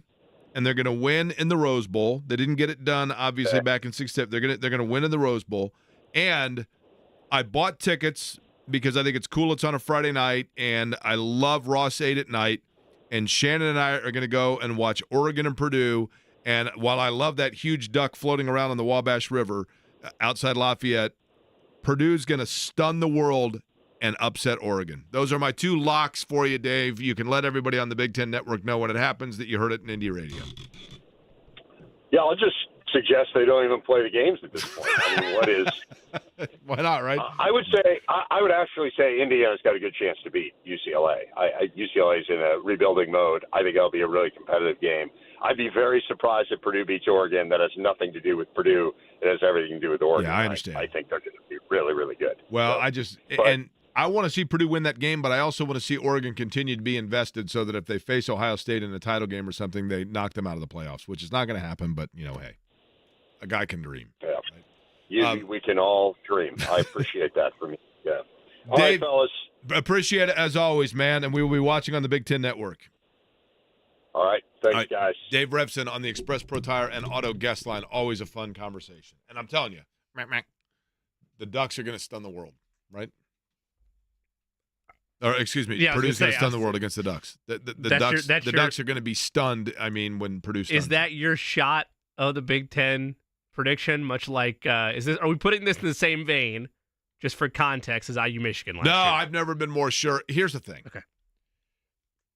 I have never been more confident in anything in my life than I was that Indiana was going to stun Michigan. And people thought I was crazy. And they were right there. Right there. The ball bounced a little bit odd for them in a couple of different ways. Greatest first quarter of a game that I've ever seen. My phone blew up, I'm telling you. And then they started doing this. And Tom Allen had them singing jingles and doing straight no chaser stuff on the sidelines, and It was all over. all over at that point. But I'm telling you, those are my certainties. I feel better about Indiana winning at UCLA than I do. I have a Purdue baseball hat. Okay. I grew up a diehard IU fan. My friend Andy Burt, his grandfather was on the board of trustees, and Andy took me to probably 20 Indiana football games when I was a kid. Dave Schnell, Steve Bradley, Anthony Thompson, Rob Van Waders, Rob Turner. I mean, I was all in on IU football, right? And loved them. And I hated Purdue because I grew up an IU fan. Didn't like Purdue at all. My cousin, Doug, and my Uncle Bob, huge Purdue backers, right? The Bowen Engineering Lab now on the Purdue campus. I mean, big time Purdue backers. And they took me to go see Purdue play Stanford and John Elway when I was a kid. And I liked Ross Aiden. I liked it all, but I was an IU guy. One year I was traveling, covering the Colts, and I was delayed in the Dallas airport, and it was the day that Purdue was in South Bend taking on Notre Dame. And I'm sitting in like this little bar in the airport because I had like 4 hours to kill, and it was all Notre Dame fans. So I walked across in the airport into a sporting goods store, and they had a Purdue hat, and I bought a Purdue hat to wear just to be a jackass. Just to be a jackass. And that was the Taylor Stubblefield boiler up long touchdown pass from Kyle Orton, and it was awesome. And then I started covering Purdue on the regular with Joe Tiller and really grew to like Joe Tiller. And so I really started to appreciate and like Purdue football and Tom Shot. And I really like Purdue football. Now I like both of them, but I really like Purdue football. So I'm excited to go up there and watch that game, and I'm going to wear that hat, and we're going to watch the Ducks get stunned. I'm just telling you right now. Rowdy Gaines makes a return visit to the program. Olympics getting set and getting underway. We'll have that discussion next.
The only thing that I learned in my trip to Paris is that you do not say bonjour day long. That is good morning. You say bonsoir later in the day or evening. It did not take long for me to be corrected and learn that, although I thought the people there were wonderful, especially if you walked up and you began with that. They get a bad rep. So that I would agree. Yep. So we would say bonsoir right now to our next guest because he joins us from Paris, where he is going to be very busy covering the Olympics, primarily in the swimming conversation for NBC. So it is indeed cool for his return visit to the program, and an honor to have him on. Rowdy Gaines joins us once again. Rowdy, bonsoir. Bonsoir, bonjour. Way to go, guys. That sounds pretty good, and you're exactly right. I started doing bonjour at night, and they were going, wait, hold on, you idiot. It's bonsoir, you know? So anyway, good to talk to you guys. Is this your first trip to Paris? No, I've been here before, but it's been a while, like 25 years ago. It's been a long time, but I've been here a couple of times, mostly for swimming. What else? But never, obviously, for the Olympics. I wasn't quite born in 1924. That's right. The Eiffel Tower was there then, though, last time you were there, right? I mean, Yes, it was. Hey, in fact, we toured the Eiffel Tower just a couple of days ago, which was cool. It is fabulous, no question about it. Let's begin with this, and I'm going to ask a very elementary question right out of the gate, and that is, in terms of swimming, we obviously know, and Rowdy, we talked to you during the Olympic trials here in Indianapolis about just Carmel and Central Indiana, and then obviously Evansville with Lily King, but Indiana's contribution here. But in terms of the United States and being kind of the leader in swimming, I would assume facilities is the main reason for that, and then also just the prioritization of the sport versus other countries. What other countries, in terms of facilities, training, etc., provide the most competition for the United States that now really it ramps up in Paris? Well, if you back up just a second, I think we talked about this. U.S. has been number one in the world of swimming since 1956. Think about another sport or another team that has been that good for that long. That's 68 straight years. So the tradition of excellence, as you mentioned, yes, it's facilities, but it's also the college feeding system, something the rest of the world really doesn't have. It's the NCAA. Now, we're kind of messed up with the NCAA now, but that has traditionally been the feeder system to greatness for USA swimming. We've got a great club system. There's 3,500, 4,000 clubs. And, you talk about great states of swimming. Indiana, and I'm not just saying this, Indiana is one of the Mount Rushmore states of swimming, and one of the big reasons why swimming has been so good in our country. We've had some great stars come out of Indiana. Can you point, Rowdy, speaking of countries that might be tit for tat with them, the Australia-USA rivalry is all I keep reading about over the last couple of weeks. And I will raise my hand as a point of ignorant American fan where I'm only really invested during this every 4-year cycle. Does it all go back to Ledecky getting upset in 2021, or is it far deeper than that? No, I think what happened was there's always been this rivalry, but it's Australia. They're so much like us in so many different ways. I mean, water's part of their DNA, very much so. I mean, 90% of the population lives within 10 miles of the ocean, so they really feel a connection to water. But it's always been a rivalry. But they've always been I don't want to say this too loud because I don't want to see Aussies around me, but they've always been our little brother or sister. The last time they were number one in the world of swimming was that year, 1956. So they've just always been kind of second banana, but they've got an incredible team this year, and they've been talking a lot of smack over the last year, saying that they were going to be number one after this Olympics. Rowdy, when you are at the opening ceremonies and just the overall feel for the Olympics, and I know that our job is to sit here and break down and talk about the different swimmers and the different things, but I think you have privilege and witness, and maybe you could share it with us, the overall observation of it, of just when it's all said and done, the respect and camaraderie worldwide at a time where there always is turmoil in the world. But when you all of a sudden see somebody from a world that's totally different than yours, and in the sporting aspect of it, you find common bond, and you have to find yourself cheering for an underdog situation and story. How important is it for people to witness that on television or in person? Absolutely. I could not have put it better. And again, maybe it's a time, guys, where we've become jaded a little bit with sports and athletes and money and politics and everything. But I do think, especially now more than ever, the Olympics is something. First of all, it happens every 4 years. I'm just talking summer. Winter happens every 4 years too. But every 4 years, it's like the whole world of these athletes. No, not football. Not necessarily baseball, but the greatest athletes in the world. They all come together for 2 weeks, and it is this world kind of coming together in unison. Yeah, you pull for your own country, but it's a peaceful setting. There's a lot of, you said, respect. There's a lot of honor, and I think the general public in the United States holds an Olympian at a higher standard than a regular professional athlete. They don't like drugs in our sport. They don't like performance-enhancing drugs. If it happens in football, it's not that big a deal. We'll line it up next time. But this time, it doesn't happen that way. When you look at the swimmers, we'll go with Lily King, for example, and I would assume, and I don't know, my apologies on my naivety here, Rowdy, whether or not she has officially declared that this will be the last games for her, but you can kind of, figure things out. Her likelihood here, A, that would be the final games, but B, just in terms of breaking down, if you will, I believe the 28th is when things get underway for the prelims for Lily King and the breaststroke. Her odds, if you will, and what we're going to be watching for here in Paris with her. I hope everybody watches Lily King because she's really one of my favorite swimmers I've ever watched in my entire broadcasting career. I don't think anybody will forget in 2016 where she wagged her finger to that Russian who ended up cheating and getting, DQ'd and stuff. But she's great. She's very honest and open. Some people might say sassy, and, she might say that, but she always backs up her words, and she's a great teammate. And you're right, this will probably be her last hurrah. She said that she's not going to swim to L.A., but she's not done swimming yet, but probably not go to 2028. But she's going to be really good, guys. She's the absolute key for the United States in the medley relay, which is the last day. If Lily King is on, the U.S. wins gold, and she'll win another gold medal the last day. And then she, obviously, as you said, in a couple of days, she's got the breaststroke.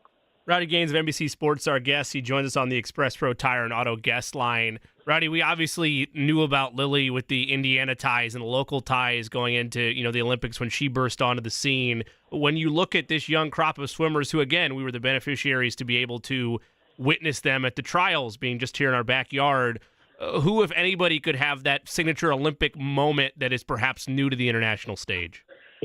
Well, the two coaches have the best athletes on the team as well. Anthony Nesty coaching the men. He's from Florida.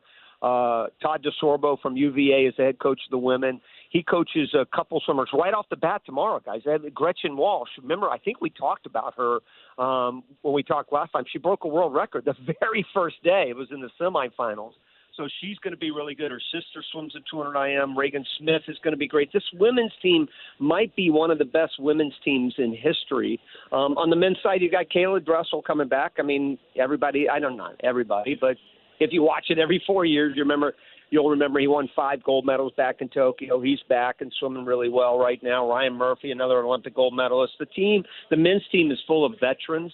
But this women's team is really, really good. The problem is Australia is really, really good too. And by the way, can I tell you something real quick? Are we talking about swimming on your broadcast right now? I believe so. You love it, don't you? You love it. Dude, I'm telling you, can I tell you how much I love to talk about swimming? I am such a nerd, but to talk about it when I know what you guys talk about, and you should because that's what your audience loves, but I appreciate you having me on to talk about swimming. It's fun. Rowdy, there are a couple. I mean, when you're talking, listen, we have When you think about the contributions of Central Indiana, and notably, obviously, through the Carmel Swim Club, Fishers as well, and sending athletes there, and let's get to, when you're talking about siblings that are young and are really jumping into the pool, pardon the pun, for the first time for what might be multiple Olympics. If you could shed some light on the Shackles, Alex and Aaron, and just their chances now in bringing home medals from Paris. Well, the great news is you're right. The future is so bright for these two kids. They're Indiana kids. I mean, come on, Carmel, Indiana. I mean, it's just such a wonderful story. It's the first time where we've had double sets of siblings make the Olympic team. Alex and Gretchen Walsh made it on the Sister Act, but they're really sweet kids. I got to go to Croatia last week, and they had their training camp there, and I was able to talk to both of them, and there's just wonderful kids. Their father went to Auburn, where I went to school, swam at Auburn, and I know Nick really well. So they're really good kids. I think Alex has a definite shot at a medal. Aaron is going to be a bit of a long shot, just because he's so young in an event that is so strong internationally. But he starts off tomorrow. He's got a potential final in the 400 freestyle tomorrow. Rowdy, I know it's a different level of swimming than what you cover, but are you planning on taking a dip in the Seine? There is not a chance in hell that I am getting in that river. Now, I understand that it's clean. I saw the mayor in it the other day. I figured the mayor can get it. But, again, it's not the cleanliness. I don't like cold water, and I've heard it's like in the low 70s. It's way too cold for me. But, no, I'm not getting in that water. I'm calling the open water race, but I'm not getting in it. Man, it's pretty awesome. Real quick, I've always wanted to go to Croatia. I just have to ask, because you said you were just there. Is it as good as it looks in the photos? Spectacular. There's a place called Rijeka, and it's right on the Adriatic. It was one of the most magical places I've ever been in my life. It was unbelievable. I mean, it looks and they're nice. not paying me to say that, by the way.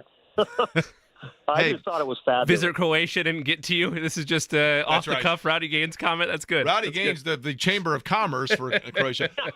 Rowdy, listen, before we let you go, because I know you've got a lot going on and we've got a time difference as well, and I cannot thank you enough for joining us. But if you could, I'm just going to put it right here in your lap. You're going to be broadcasting on NBC. NBC has virtually everything.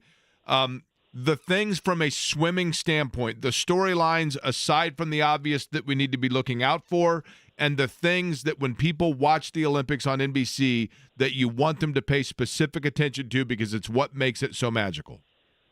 The men's 100 freestyle, which I'm a little biased because that's the event I won back in 1984, is going to be epic.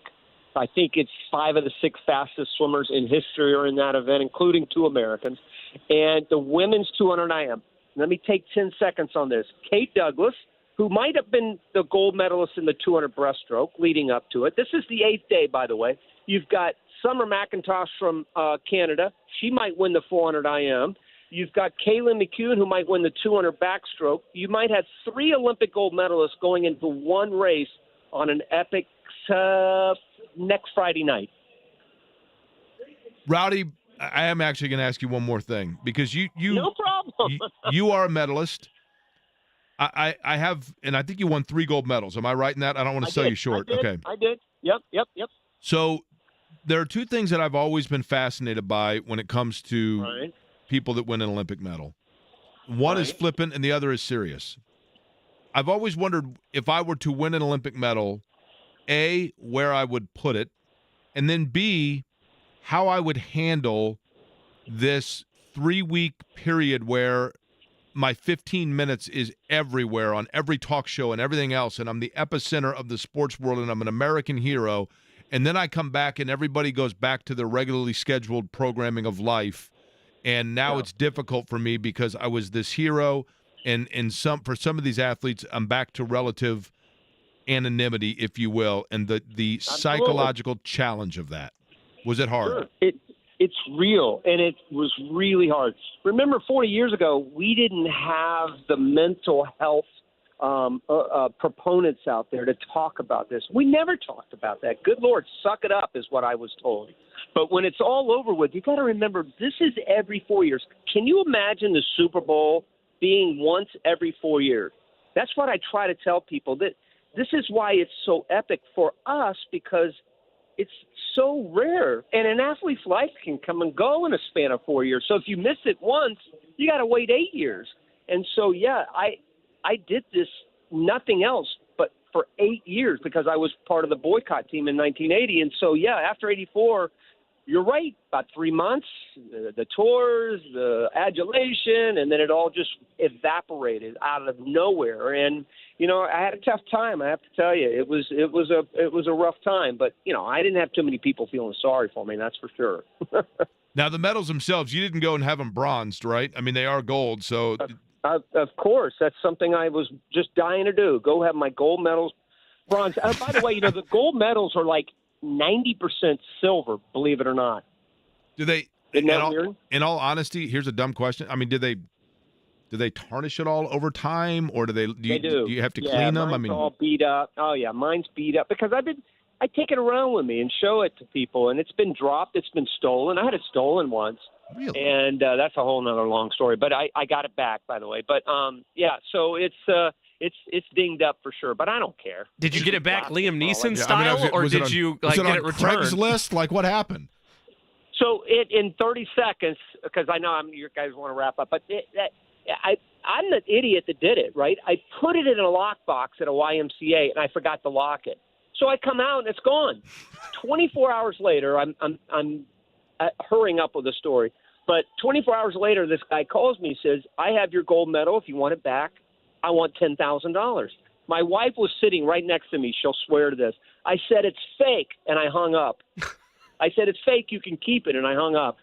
He called me back 2 minutes later and said, I'll take $100 for it then. And then I met him in some dark alley, gave him $100 and got my medal back. Now, just out of curiosity, truth. It wasn't one of the Village people, was it? No, it wasn't. Were they adding to the the firemen and the construction worker, and they were going to add an Olympian in, and so they were at the YMCA, and they stole the bad boy, right? Oh, good Lord. Can you imagine? Yeah, no, that's exactly how it happened. But I'm the idiot. I blame him. That's an evil thing to do, but I'm the fool who left it in the daggum. You didn't show up with a cop? Not one of the cops from the Village people, but a real cop? I was worried. Dude, I was worried if I showed up with a cop, then he may just disappear, right? That's a good point. I just took a chance that he'd be there, and he was, and I just said, I can't even remember. This was 20 years ago. I just said, God will get you for it, and I gave him $100. I was going to say that guy clearly thought he was at the Young Men's Non-Christian Association, I guess, right? But... Yeah. All right, Rowdy, we appreciate it as always, man. Be sure to hit one of the cafes in Paris that just simply is called Indiana. I have no idea what they actually have on the menu there, but apparently they have good swimmers. So I'm hitting it, baby. And let's go Indiana and let's go USA. Hey, man, we appreciate it. I know it's busy, and it's a thrill to have you on. So enjoy it, and we'll be watching the coverage on NBC. Thank you, buddy. Appreciate it. See y'all. All right, Thanks, Rowdy Gaines, again, joining us on the Express Pro Tire and Auto Guest Line. Can you imagine that? You go to your locker and the gold medal's gone? Bold to say it's fake. I mean, that's you go out on a limb there that the guy's actually going to call back, and there you go. I mean, do you think they have a medal replacement program that you call and you're like, I lost my medal? They have that for Super Bowl rings, right? Like well, Super Bowl rings end up every once in a while also on for sale places, right? They'll be in an episode of Pawn Stars, sure, yeah.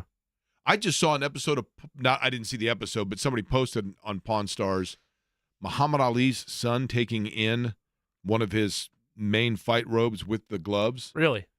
And I didn't know whether to think that it was amazing that it just shows that even for, to some people, it's like, well, it's just my dad. It's just my dad's stuff. Or if it meant that there was some sort of a hardship where he had to then start pawning stuff off and it was tragic. You know what I mean? It's either very humble or sad. I don't know which one it was. They didn't really get into it. It's just a small clip. And then all of a sudden, like the next video came up of some horse doing the dressage or some sorts of thing, right? Kevin Bowen going to join us and going to do so in about 10.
A gold medal, honestly, what would you do with it? You have 3 of them, let's say. Your Rowdy Gaines, you have 3 of them. What would you do with them? I would have, if I had 3 of them, I would have 1 displayed in the home, probably 1 displayed in my office, and then I might, bring the other one out for parties and stuff. I was going to say, I think, Sugar Ray Seals, who won an Olympic gold medal in boxing in 1972 from Tacoma, Washington, and then lived in Indy for a very long time, he would wear it everywhere, like almost daily. And he loved because people would want to take a picture with it, right? They're bigger now than they used to be, though. Yeah.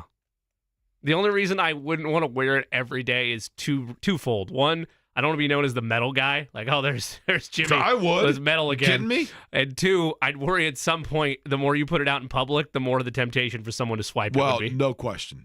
That would be the thing. I'd be worried about if you wore it somewhere and then you're walking out that somebody would, mug you or, for sure, right? Yeah.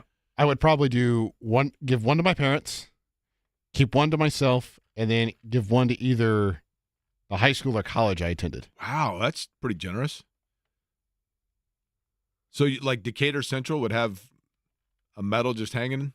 Yep.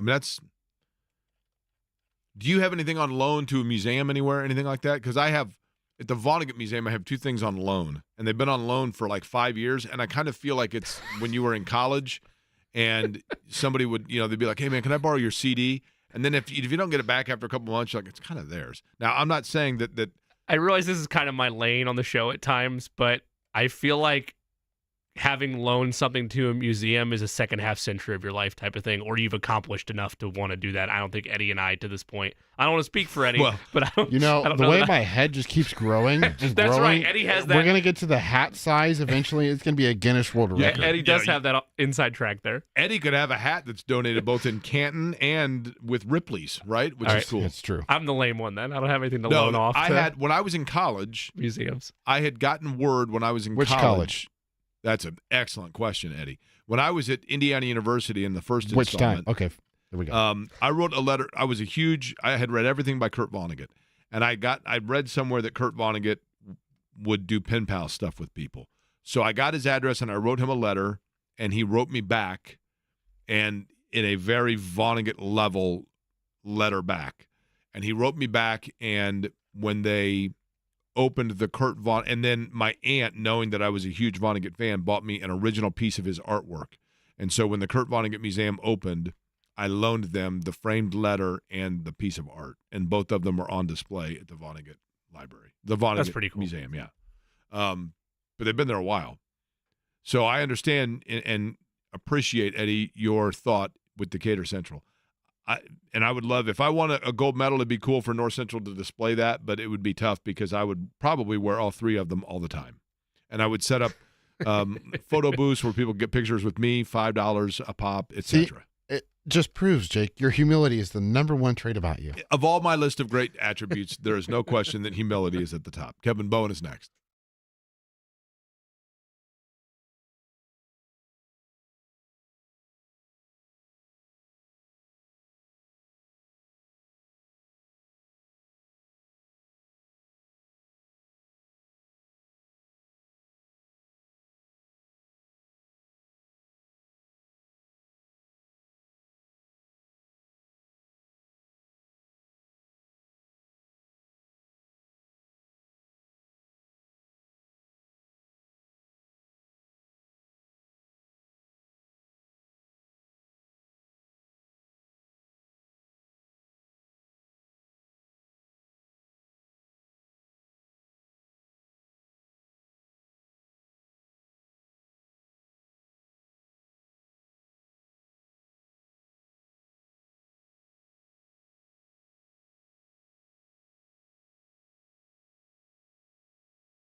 Is there a reason we're playing Nickelback? No. We had the Hootie and the Blowfish concert tomorrow. We had the fact that I said it was the sunniest day, and there's a billion songs that relate to sun, and it's the opening day of the Olympics, and you decided to go with a tough look. A Canadian throwback band. Tough right? look for my guy. No, it was Rockstar, because that's our next guest, right? That's. I mean, Kevin co-signs on Nickelback. Is that what's happening there? I don't know if you do yoga, but that's quite a stretch, right?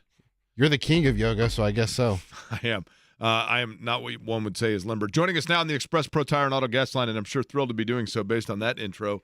You hear him in the morning with Andy Sweeney on the wake-up call, Kevin Bowen, who has been all over Colts training camp. So, Kevin, I'll begin with this because I know that you have obviously several articles that are up now on the website, one of them being position battles to look out for, and we're only one practice into it. So not involving Anthony Richardson, the thing that kind of most jumped out at you through practice number one was what? Well, let me start here first. Eddie, great attempt. I'll give you credit if Jake and Jimmy will not.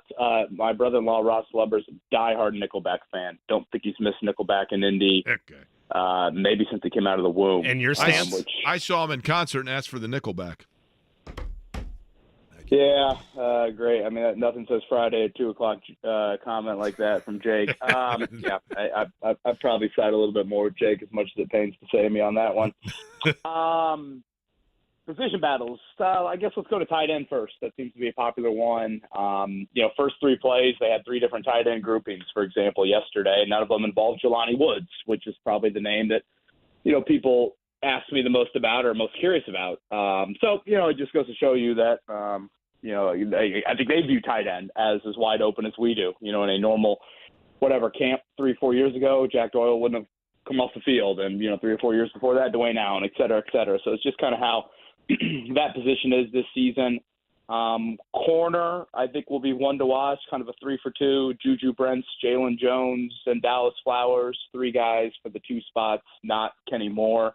And I think Nick Cross is the leader at safety next to Julian Blackmon. We'll see how much of a competition that turns into, but in the spring it was pretty much only Cross, and I think they kind of view it as now or never for a guy they gave up a third-round pick for. Kevin, I want to dive into the other side of the Colts coin, which is the Anthony Richardson of it all, but not even Anthony Richardson specifically, more Shane Steichen's comments to the media yesterday. I'm going to paraphrase a little bit, but basically he was talking about the idea of limiting the amount of runs that Anthony Richardson attempts or that he, partakes in, and he likened it to you wouldn't limit the three-point shooting of Steph Curry, would you? Which, got to laugh, and it's a good line, admittedly, and I get where he's coming from, but also when Steph Curry pulls up for three, he's not worried about getting decapitated. So, there's a balancing act there with that quote and the reality of being a quarterback in the NFL, the Cam Newtons, the RG3s of the world, Josh Allen to some extent. We haven't seen a full-scale injury, but we've certainly seen, man, can he keep running like this? So where is the balance? I get where Shane Steichen's coming from. We've said it. You can't put the unicorn fully in the box. You need to, let him go out there and do his thing. But undoubtedly, there should be some cautious approach with him, right?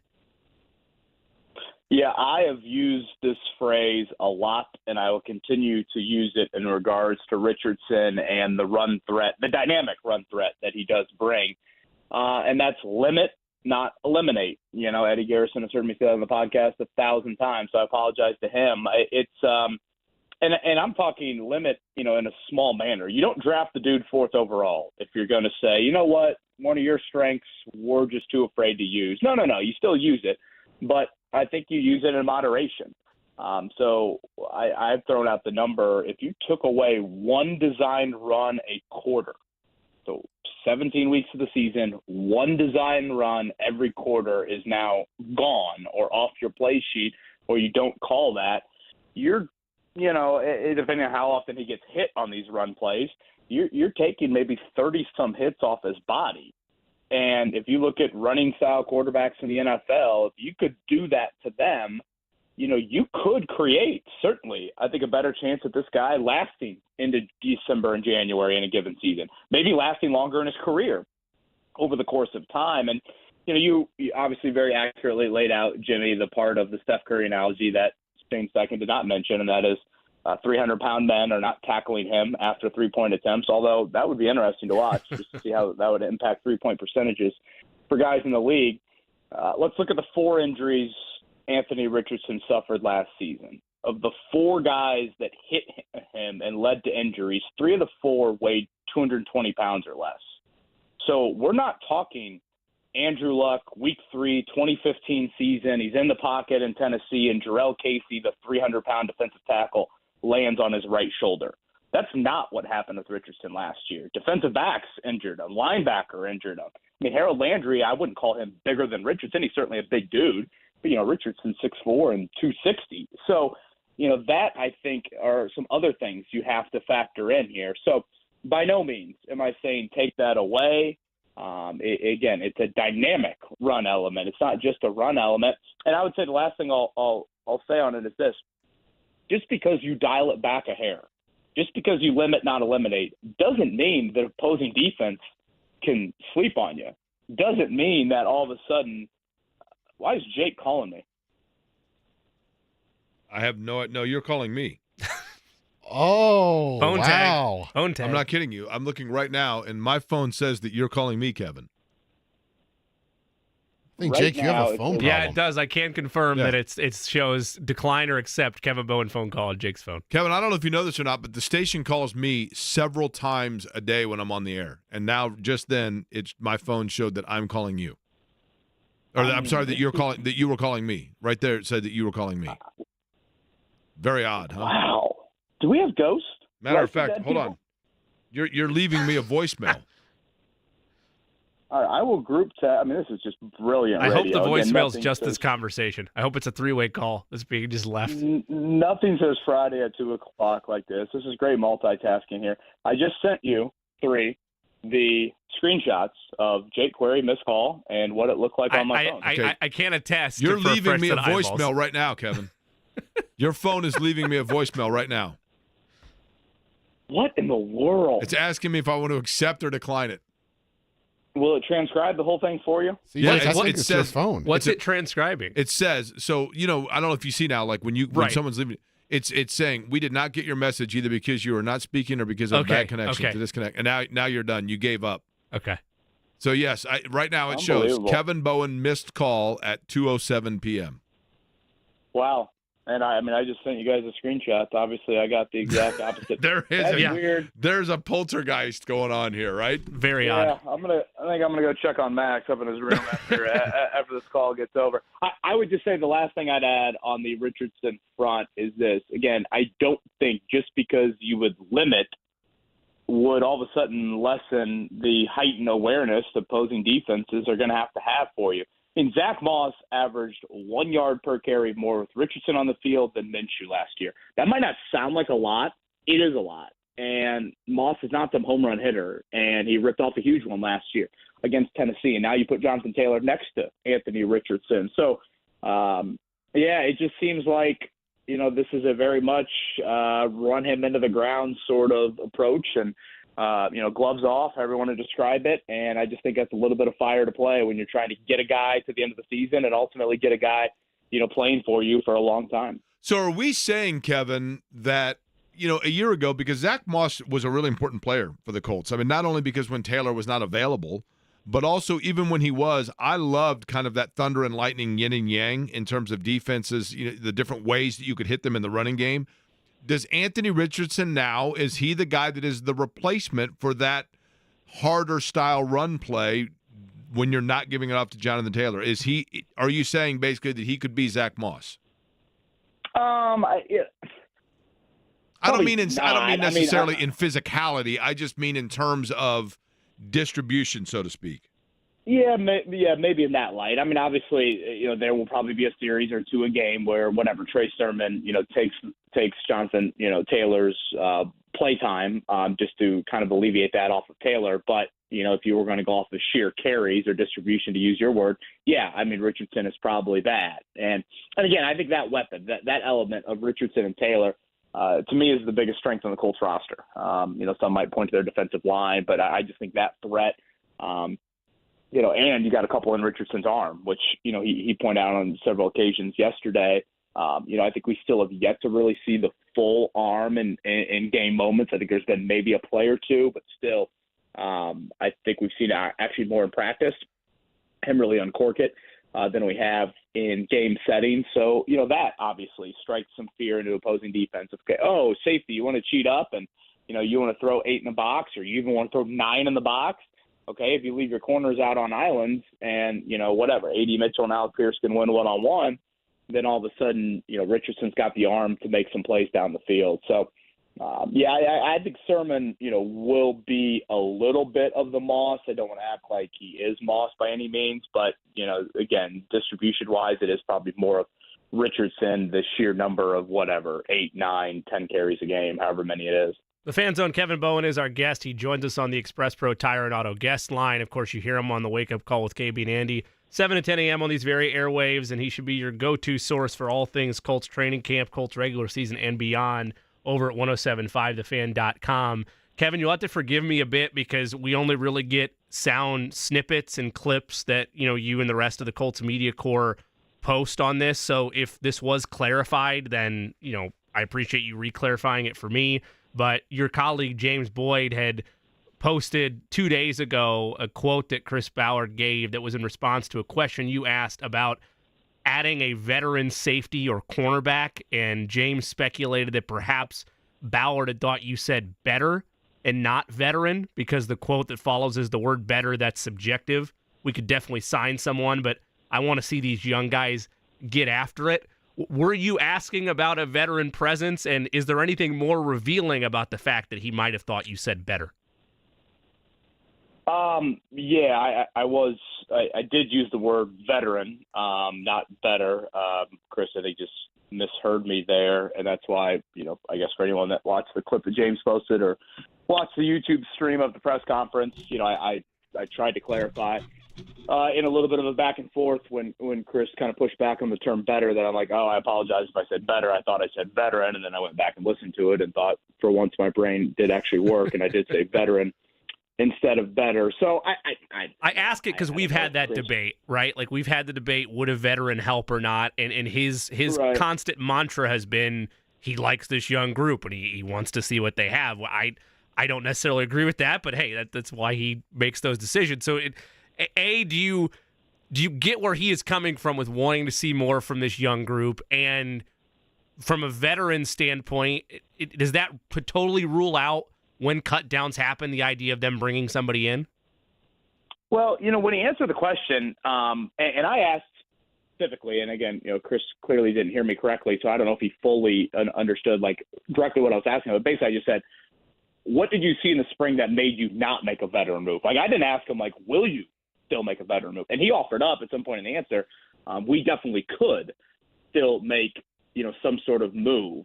Now, having said that, there's another part of the Ballard answer that I just don't fully grasp or fully agree with, would probably be the better way to put it. And that was him saying something to the effect of it might take some guys a little bit of time to grow. It might take them a month into the season, that sort of thought. And, on the surface, I get where it's coming from. Young guys take some time. Okay, yeah, that whole premise is fine and well. But, this isn't Clemson football with cupcake after cupcake to start the year, whereas Notre Dame plays Texas A&M right out of the gate. Excuse me? This is NFL life. Let me pull up the schedules here. You have difficult games very early in the season. And you can make the argument the biggest, most important game of the Colts' entire season is week 1. And so that's where some of my concern falls into it. If you flip the schedule around, and if anyone looks at the Colts schedule, if you took December and put it in September right now, I could kind of get behind a little bit of that. Okay, whatever, Daniel Jones and Jacoby Brissett and whoever, Bo Nix, whoever the hell started for Denver. Okay, you can get by, I think, with your secondary. But with C.J. Stroud and Jordan Love right out of the gate, not to mention, not even C.J. Stroud, the fact that it is the division favorite. They are in your own building, et cetera, that's where I think you're playing with fire. There's a reason why many college football teams, and, I obviously tongue-in-cheek, I know Clemson has, challenged themselves a little bit earlier in the season than most, but a lot of college football teams put the cupcakes early because they know, probably Georgia's a good example, they get an arrest seemingly every other day with one of their players. We'll suspend them for the first game or two. It won't matter, but when mid-October and mid-November comes and those games really matter, we'll have them back. Okay. The NFL doesn't work that way. You need them to be ready early, and especially with this schedule, it's quarterback front-loaded, so you're playing with fire when you operate in this manner. I'm going to give you two teams. You tell me the tougher opponent. You ready? At Texas A&M, at Georgia. Is it really at Georgia, or is that a neutral site game? Well, it's okay. Sorry, let me think. Let me see here. Georgia in Atlanta. That has Chick-fil-A Bowl written all over it, like our Chick-fil-A kickoff game. Georgia in Atlanta in the Mercedes-Benz Dome, or Texas A&M. Certainly Texas A&M on the road. College Station, Come baby. on, man. Come on. Oh yeah. True road game, one of the best environments in all of college football. I can only imagine who Clemson's playing week 2. App State, which is basically the equivalent of Northern Illinois. Yeah, it's about a push. That's a draw, right? That's about a push there. No, I would give the edge to App State. Harnish. Tell that to Northern Illinois, a vaunted MAC program. Okay. Week 3, Purdue or NC State.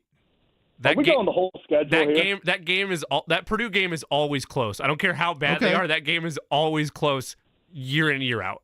Okay. Well, I mean, I know it's been a while. It's been 3 years since they played it, but traditionally it's a down to the wire last possession game. NC State, Stanford, Florida State. That's the rest of the schedule to round out October for Clemson. So I know that doesn't compare to Miami of Ohio, Northern Illinois, although they have Stanford also, so they have like opponent there in Purdue. I'm just saying, Kevin, for what it's worth. How long will it be before we know what the Colts have in Latu? Boy, I'd love to find out sooner because, the early returns are pretty impressive. Granted, there's no full pads, and he's not doing it against Bernhard Raimann. But, full pads, I think next Tuesday, Wednesday, I forget the exact date. Typically, the NFL makes you wait. I forget if it's 3 or 4 practices. So, you're going to have to wait for that. But, boy, you just, at times I watch these tackles try to block him. I almost feel bad for him. They're bottom of the roster guys, but, he's just torching them. Yesterday he made – is it quick step? Is it spin a la Freeney, or is it strength? I would say more of the quickness and just the elusiveness. Slippery, probably a way to describe him. He's just.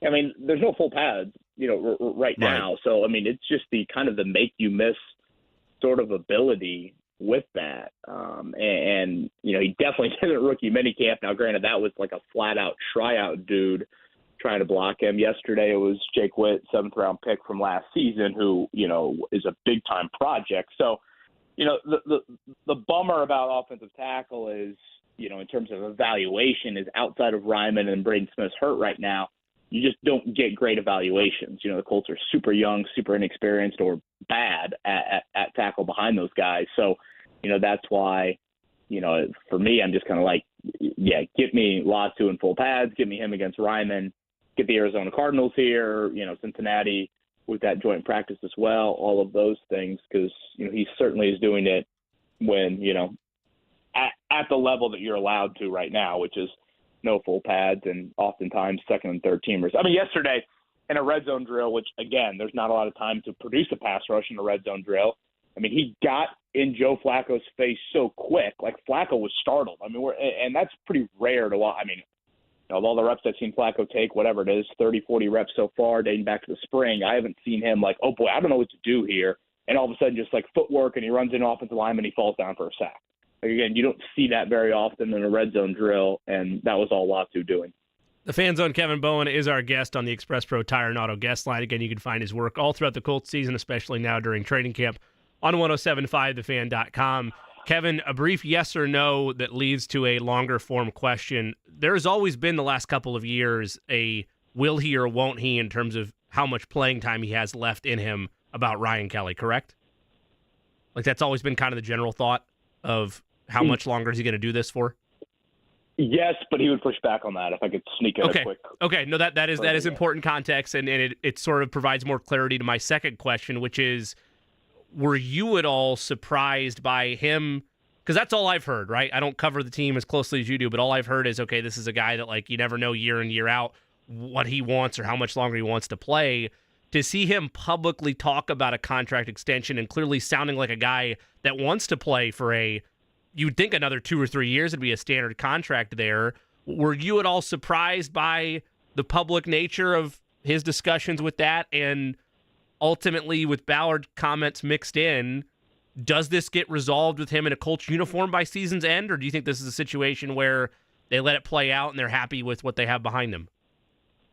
Yeah, it's a good and fair question. First off, Kelly was asked about it. I think that's fair. Context. Yeah. You know, it's not like he Jonathan Taylored his way into this situation, or whatever. Brandon Ayuk, however you want to look at it. And of the 90 guys on the roster, I would argue Ryan Kelly is one of the top 3 or 4 most honest players when it comes to any question. And he's also the NFLPA rep for the Colts. So, he's going to be pretty vocal, I think, about player contracts as well. So, no, I'm not surprised to hear his answer. Now, I would actually agree with Chris Ballard on this one. I would operate under the assumption that, you drafted a center in the 4th round this year. I think if you took the draft position of most centers around the league, kind of round 4 strikes me as an area that makes sense.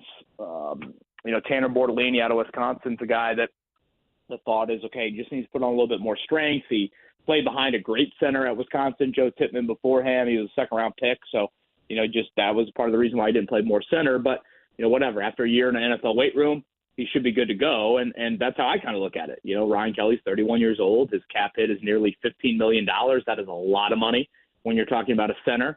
It's a lot of money when you look at the Colts' finances and kind of breaking down age and positional value, in my opinion. So, at some point, a dream scenario is you'd have first-round picks everywhere, and, you could have 22 of them, and they'd all make great money.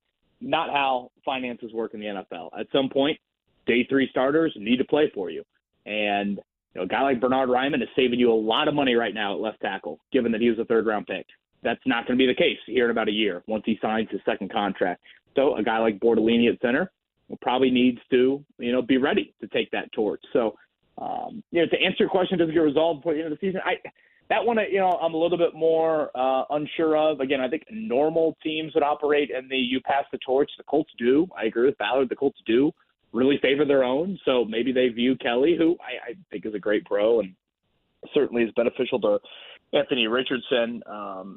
Maybe if he has a healthy year, they do something late in the season. But, you can't totally ignore the injuries. And, again, I think pairing a young quarterback with a young center, also there are some pros to that as well. So I probably sided the team on this one and passed the torch. But, I understand Kelly looking at his contract situation, realizing how NFL economics work and trying to get, every last dollar at the age of 31. I thought the key aspect of that Ryan Kelly quote was when he said the Colts, and I'm paraphrasing Kevin, but he definitely said the word early.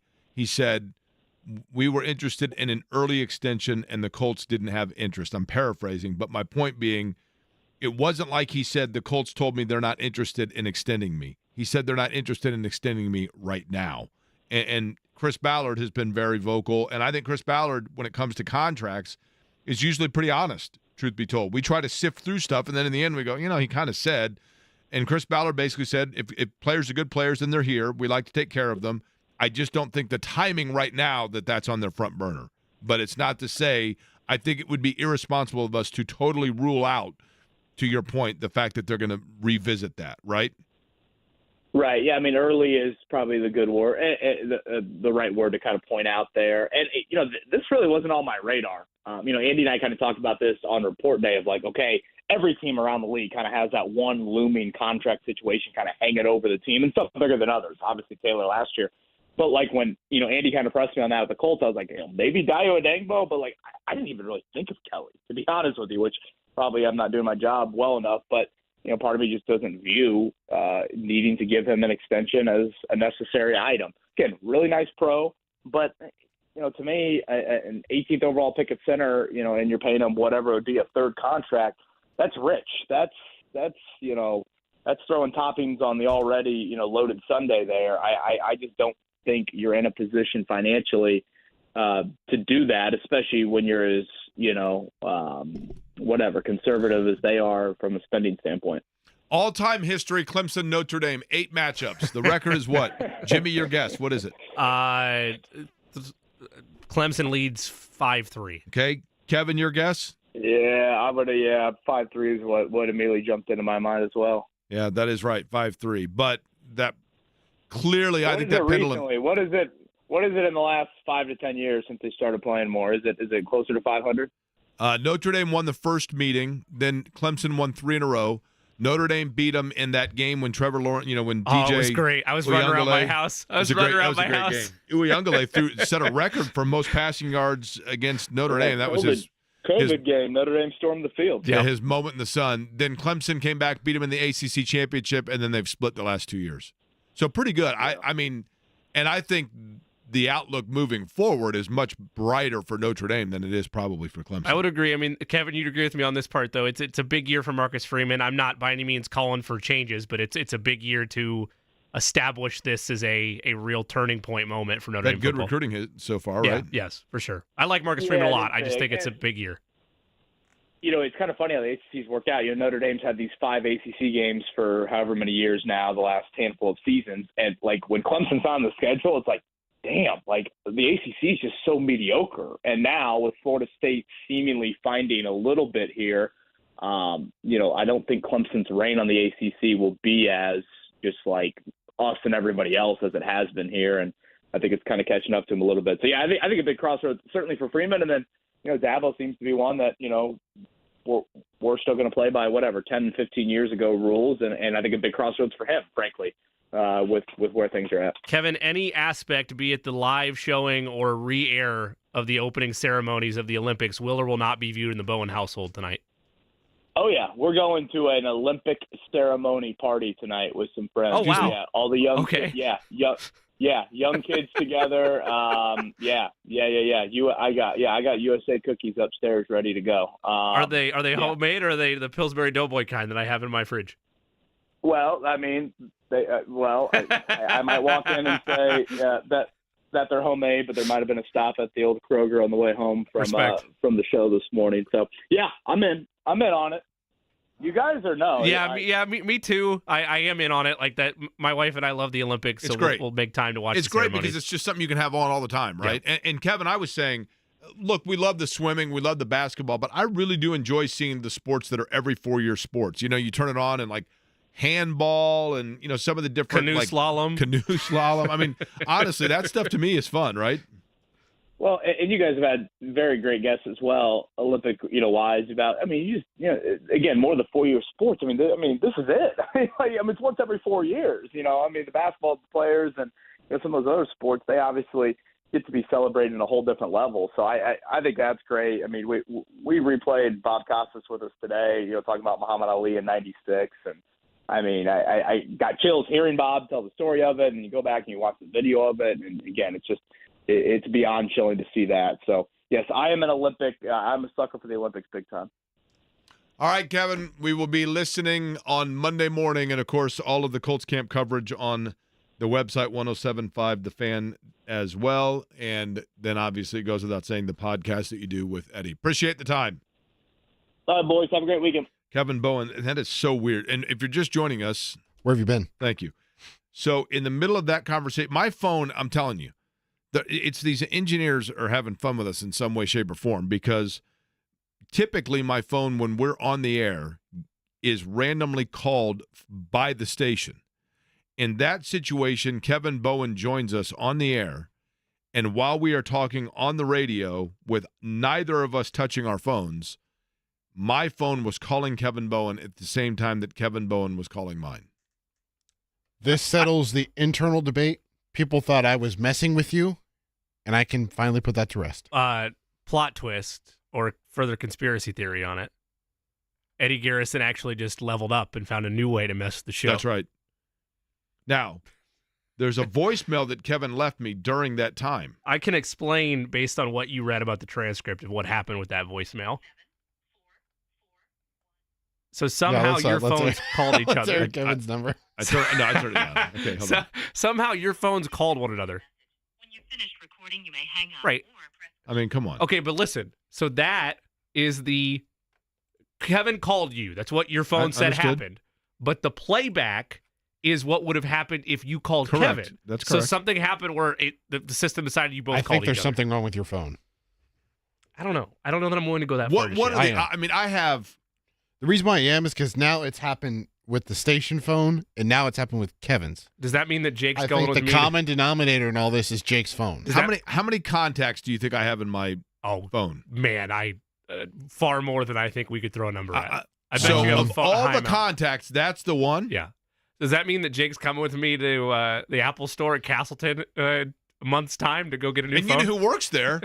I've got Kevin's dad. 930. Really? Yes. I didn't know I've that. got 930, so I'm going to guess you Wait, have. How do you see that? So you go to the contacts app. You have 930 contacts? Yeah. Okay, hold on. Contacts app. Yeah, on your iPhone. Right. Okay. Let me pull that up. And I No gotta way find I it. have Okay. more And it usually just opens to all your contacts. Yep. I see that. Yep. There's top left Wow. corner, there's a lists. You hit the Okay. back, and Okay. it tells you how many contacts are there. I have way more than I thought I did. How many do you I know. have? 772. I have Yeah, I was going to say, 2,233. if we're in the hundreds, you're at least north of 1,500. 2,233. Yeah. Okay. That's second half century of life numbers right there. That's what that is. That's right. And here's the thing. I know almost 40 of them. Right? It's like Facebook friends.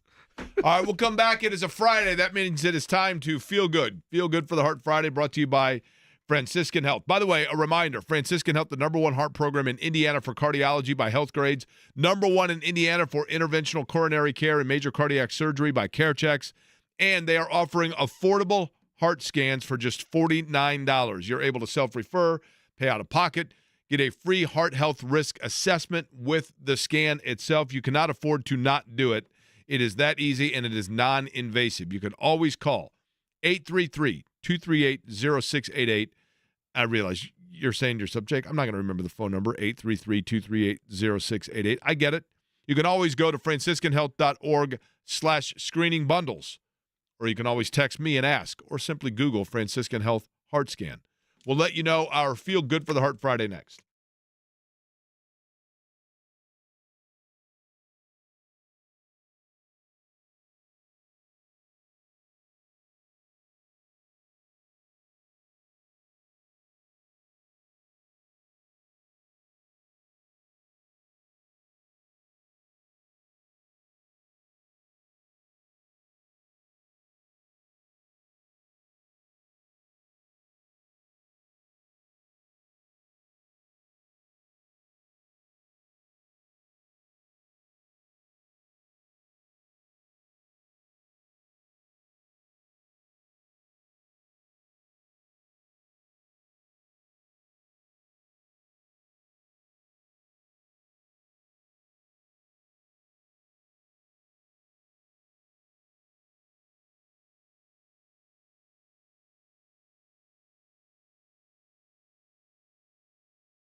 Your favorite song by them, Eddie, would be what? Ooh, good question. Give me a second to think. That one's pretty good. Mm-hmm. Only Want to Which Be With one's You your is pretty favorite? good. I mean, those are the two biggest are obviously that and Only Want to Be With You. Let Her Cry. Also a good one. That's good. I Go Blind. I'd probably go with Only Want to Be With You. Jimmy? I second that. You guys think it's going to happen? It's a signature song, right? Like, there's unquestioned or no? Would you say? Don't speak it into his existence. I'm asking. I'm not speaking. I'm asking. I think Hold My Hand is their signature song. Think so? Because it was the first one. That's fair. I do think it's going to happen, by the way. I believe So that. this is honestly, I think, the 8th time that I've tried to see, and I want to, again, it's not like I'm some diehard of Hootie and the Blowfish, but I really enjoy them. They were big when I was in college. It's a fun, and I've always wanted to see them. I've heard it's a great show, and I think this is the 8th time that I have had plans to go see them, and the other 7, something happened at the last minute. We are now, the show is tomorrow night in Nashville, Tennessee. We're going to stop at Buc-ee's on the way down. Hell yeah. There's only one Buc-ee's on the way down there, right? I don't know. Green? I don't know. I think that's right. And by the way, I did see today. Did you see, Jimmy, when we were down and we had a great start of the day today? Wonderful start. By meeting the folks from Greenfield Signs, and then I drove from there. They're over on the east, just east of downtown. And driving in, somebody in their house has a Buc-ee's flag in front of their house. Did you see that? I did not. Yeah. That's fantastic. Full Buc-ee's flag. I'm torn here because Jimmy was too busy speed racing. I was speed racing through the. Watched him drive yesterday. I'm like, how in the hell have you not gotten into an accident? I'm a safe driver. I am torn because, Jake, I want you to achieve this, but just like the joy that I get whenever you send a video to the group chat and I can see it's the background of a bar and I don't need to watch the video because I know ultimately what's going to be said, which is that the keg is blown. That's correct. There's part of me for the content on Monday or probably Friday night for us, or Saturday night for us rather, where, ladies and gentlemen, Darius Rucker's under the weather. I know. I'm telling you. But here's the thing. It doesn't matter because I'm going into the weekend feeling good for Feel Good for the Heart Friday from Franciscan Health.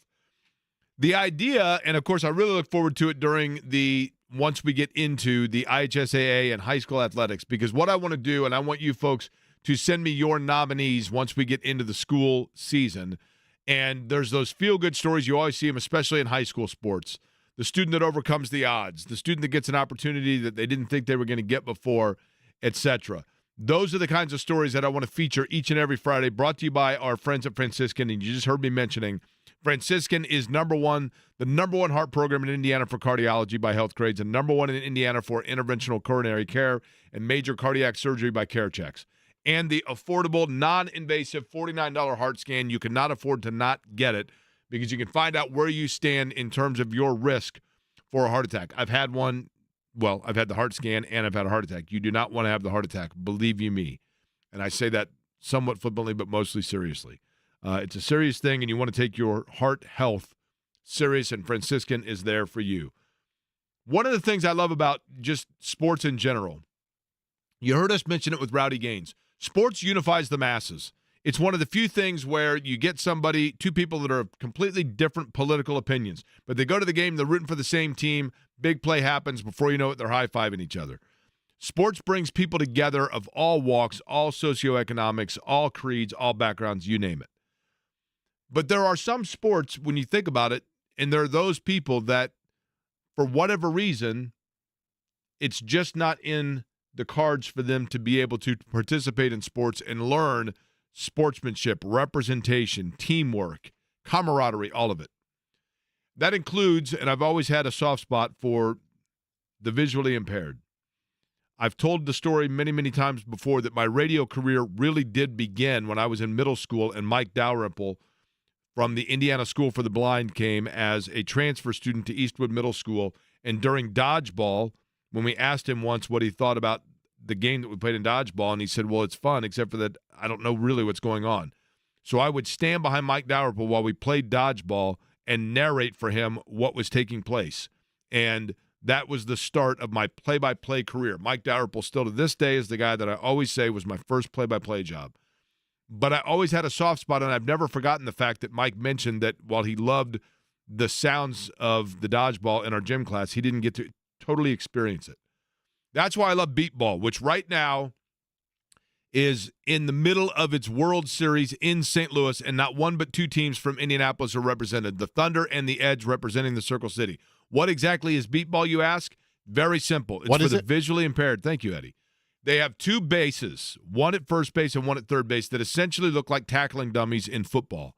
They are in the normal spot that a base would normally be, but the ball itself beeps loudly for the batter. All batters have a visual impairment or wear a complete sleep shade that masks any vision that they can have so that it is an equal, if you will, non-vision for all batters. Once the ball is pitched, you go by the sound of the ball to try to hit it. Once you make contact with it, then an official hits a button that signifies a sound alarm to either the first base or third base dummy. You don't know which one it's going to be until you make contact, and then it goes off. You have to run to the base. The goal is simple. Get to the base before the defender or the opposition retrieves the ball. They are obviously they're all wearing masks as well. It is a run if you get there before the ball is found. It is an out if the opposite happens. Right now, the Indy Thunder and Indy Edge in St. Louis in a double elimination tournament are in an elimination game. Philadelphia is the only team that has yet to have a loss in the double elimination. And right now, the Indy Edge are leading 12-9. They are in the fifth inning in St. Louis in the World Series. Whichever of those two teams advances, whether it be the Thunder or the Edge, is kind of irrelevant. The bottom line is it is a bunch of men and women that get together. They typically start in Broad Ripple Park over the course of the year, but they get to experience teamwork. They get to experience wins and losses. They get to experience the joy of sports and the camaraderie of it, just like any other sport. And they're not allowing what otherwise would be seen as a limitation and a disability to hold them back, and rather they are displaying their ability and doing it on a world stage representing Indianapolis. Both of them are winners. Only one of them will advance, and we'll see whether or not it's the Thunder, who has won 6 titles, or the Indy Edge. But either way, I love that both of them right now as we speak are participating, and I wish them the best and tip my cap to both of them. And if you've never been to a beat ball event, it is super fun to be able to take in. Jimmy will come back with our soon-to-be sponsored officially Plays of the Day next.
Some baseball as well as some early Olympic selections in our plays of the day. We'll start first with baseball, and then we'll get to Eddie before we swap back around for the Olympic bets. In baseball, we'll take cute fella. Hey, root for me. Lay 1.5 on the run line on the Baltimore Orioles as they begin action against the San Diego Padres. First pitch, 7:05. We'll also take the Boston Red Sox to win the money line over the New York Yankees as they begin a set at Fenway Park. That at 7:10 first pitch time there. Last one for you on the baseball side for me. We'll lay 1.5 on the run line for the Seattle Mariners. They are in Chicago against the White Sox. Eddie, any baseball bets for you? Negative. All right, so no baseball bets for Eddie. We'll get right to Olympic action. 2 soccer bets for you. We'll take the USA men's to respond after that loss to France 2 days ago. They take on New Zealand Saturday at 1 o'clock, so we'll take the USA men. New Zealand guys do outright. that haka dance thing? I don't know. I bet they do. Good question. Right? I would assume it's probably in the repertoire, yeah. We'll also take the USA women on the soccer side to win on the money line outright over Germany. They take place. Ach, mein Enkelin. Indeed, Sunday at 3 o'clock. Last one for you. This one just for Jake. It's a futures bet. It'll take place over 2 days, Saturday at 10 a.m., and then it'll get finished off with the semifinals and finals on Monday. We'll take Nicolas Jestin of France as the canoeing slalom C1 winner on the men's side. Okay. 1-809 with it, Those Jimmy. are your plays of the day. I can't believe somebody would sponsor you giving out canoeing picks, but wow. Hey, man. Greenfield Signs will be the official sponsor of said segment coming up, I think, next week, right? Or maybe beginning in August. But here's the thing. Yeah. We went out and toured through the work that they do earlier today, and I'm telling great, you, man. not all of Jimmy's picks come through and deliver, but Greenfield Signs does every time. They always deliver. I always deliver too, by the way. You know tickets, that? right? Yeah. And you have tickets to deliver today, is that right? Yeah. What do we got? State Fair tickets, Jake. How are we doing that? Someone has to call in first. 239-1070 is the telephone number if you would like tickets to the great Indiana State Fair. All you have to do is call in right now. You might play Get to Know Your Listener. That's the one caveat that we have. That's a tantalizing offer. Now, John is live at Average Joe's. I love Average Joe's, love Broad Ripple Avenue. That is a fabulous place to go by and have a cold one. All right, but Jake. before you do that, we will go with we'll go 4. 4? All right.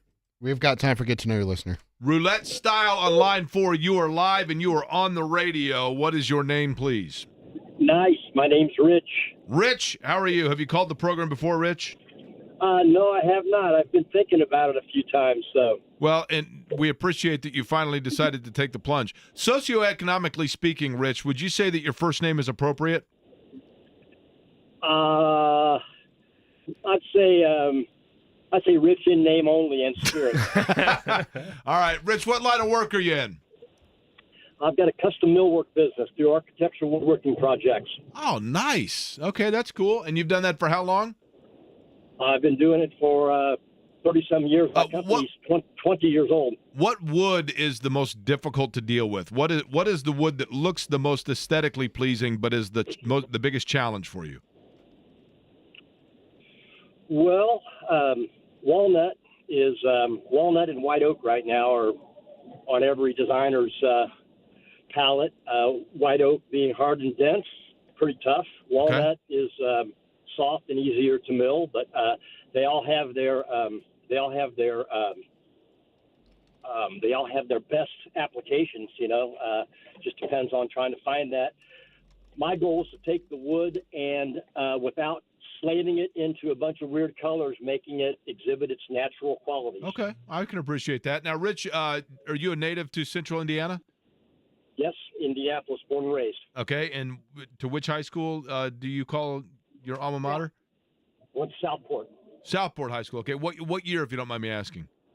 1973. 73. So you were before me. I don't know if Robin Miller would have been like around your era. I can't remember exactly what year Robin would have graduated, but maybe a little bit before that, right? Yep. Robin's 5 years older than me, but have a lot of mutual acquaintances. Played quite a bit of golf with Robin, actually, and some of his best buddies, and miss him a lot. Robin was the best, man. Robin and Ralph and all the boys from Southport. A lot of love there, even though Southport defeated North Central in the regionals of my senior year of high school. Marlon Fleming was an absolute beast on the low post, and William Moore could shoot it, but that was my junior year. All right, Rich, we're going to send you to the Indiana State Fair. What's the first item of food that you're going to eat when you're at the State Fair? got to be a corn dog for me. You know, they got a lot of woodworking stuff there at the State Fair. Are you going to enter anything? More of the hobbyist line of work. I don't do it as a hobby. Gotcha. That's fair. Very fair. Well, Rich, I appreciate it. Enjoy the weekend and enjoy the fair coming up. All right, Eddie, you'll get your information. Time for one more thing. Quick. Yep. Want to join your company as in your AI department, and of course that being analogy interpretation. Now, if you had to grade my analogies, would you say that my analogies are more like a white oak, a little bit more difficult to deal with? Payoff might be good, but they're a little hard. Or would you say that I'm more of just a natural, overall fine pine, if you will? No, I would definitely say you are a hardwood for sure. Some of those are pretty exotic, I must add. Well, I'll take it as a compliment, Rich. How's that? It is, man. It is. Also, longtime race fan, attended my 53rd race this year, 49th consecutive. Nice. 49th consecutive. That's impressive, man. That's impressive. Sit right below you in Northeast Vista, section 16. And I'm up there working hard, aren't I?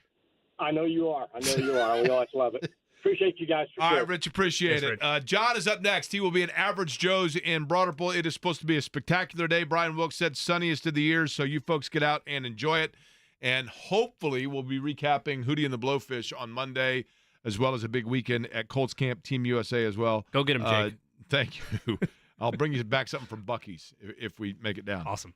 Guys, have a good weekend, all right? You too. And thanks for listening for Query & Company.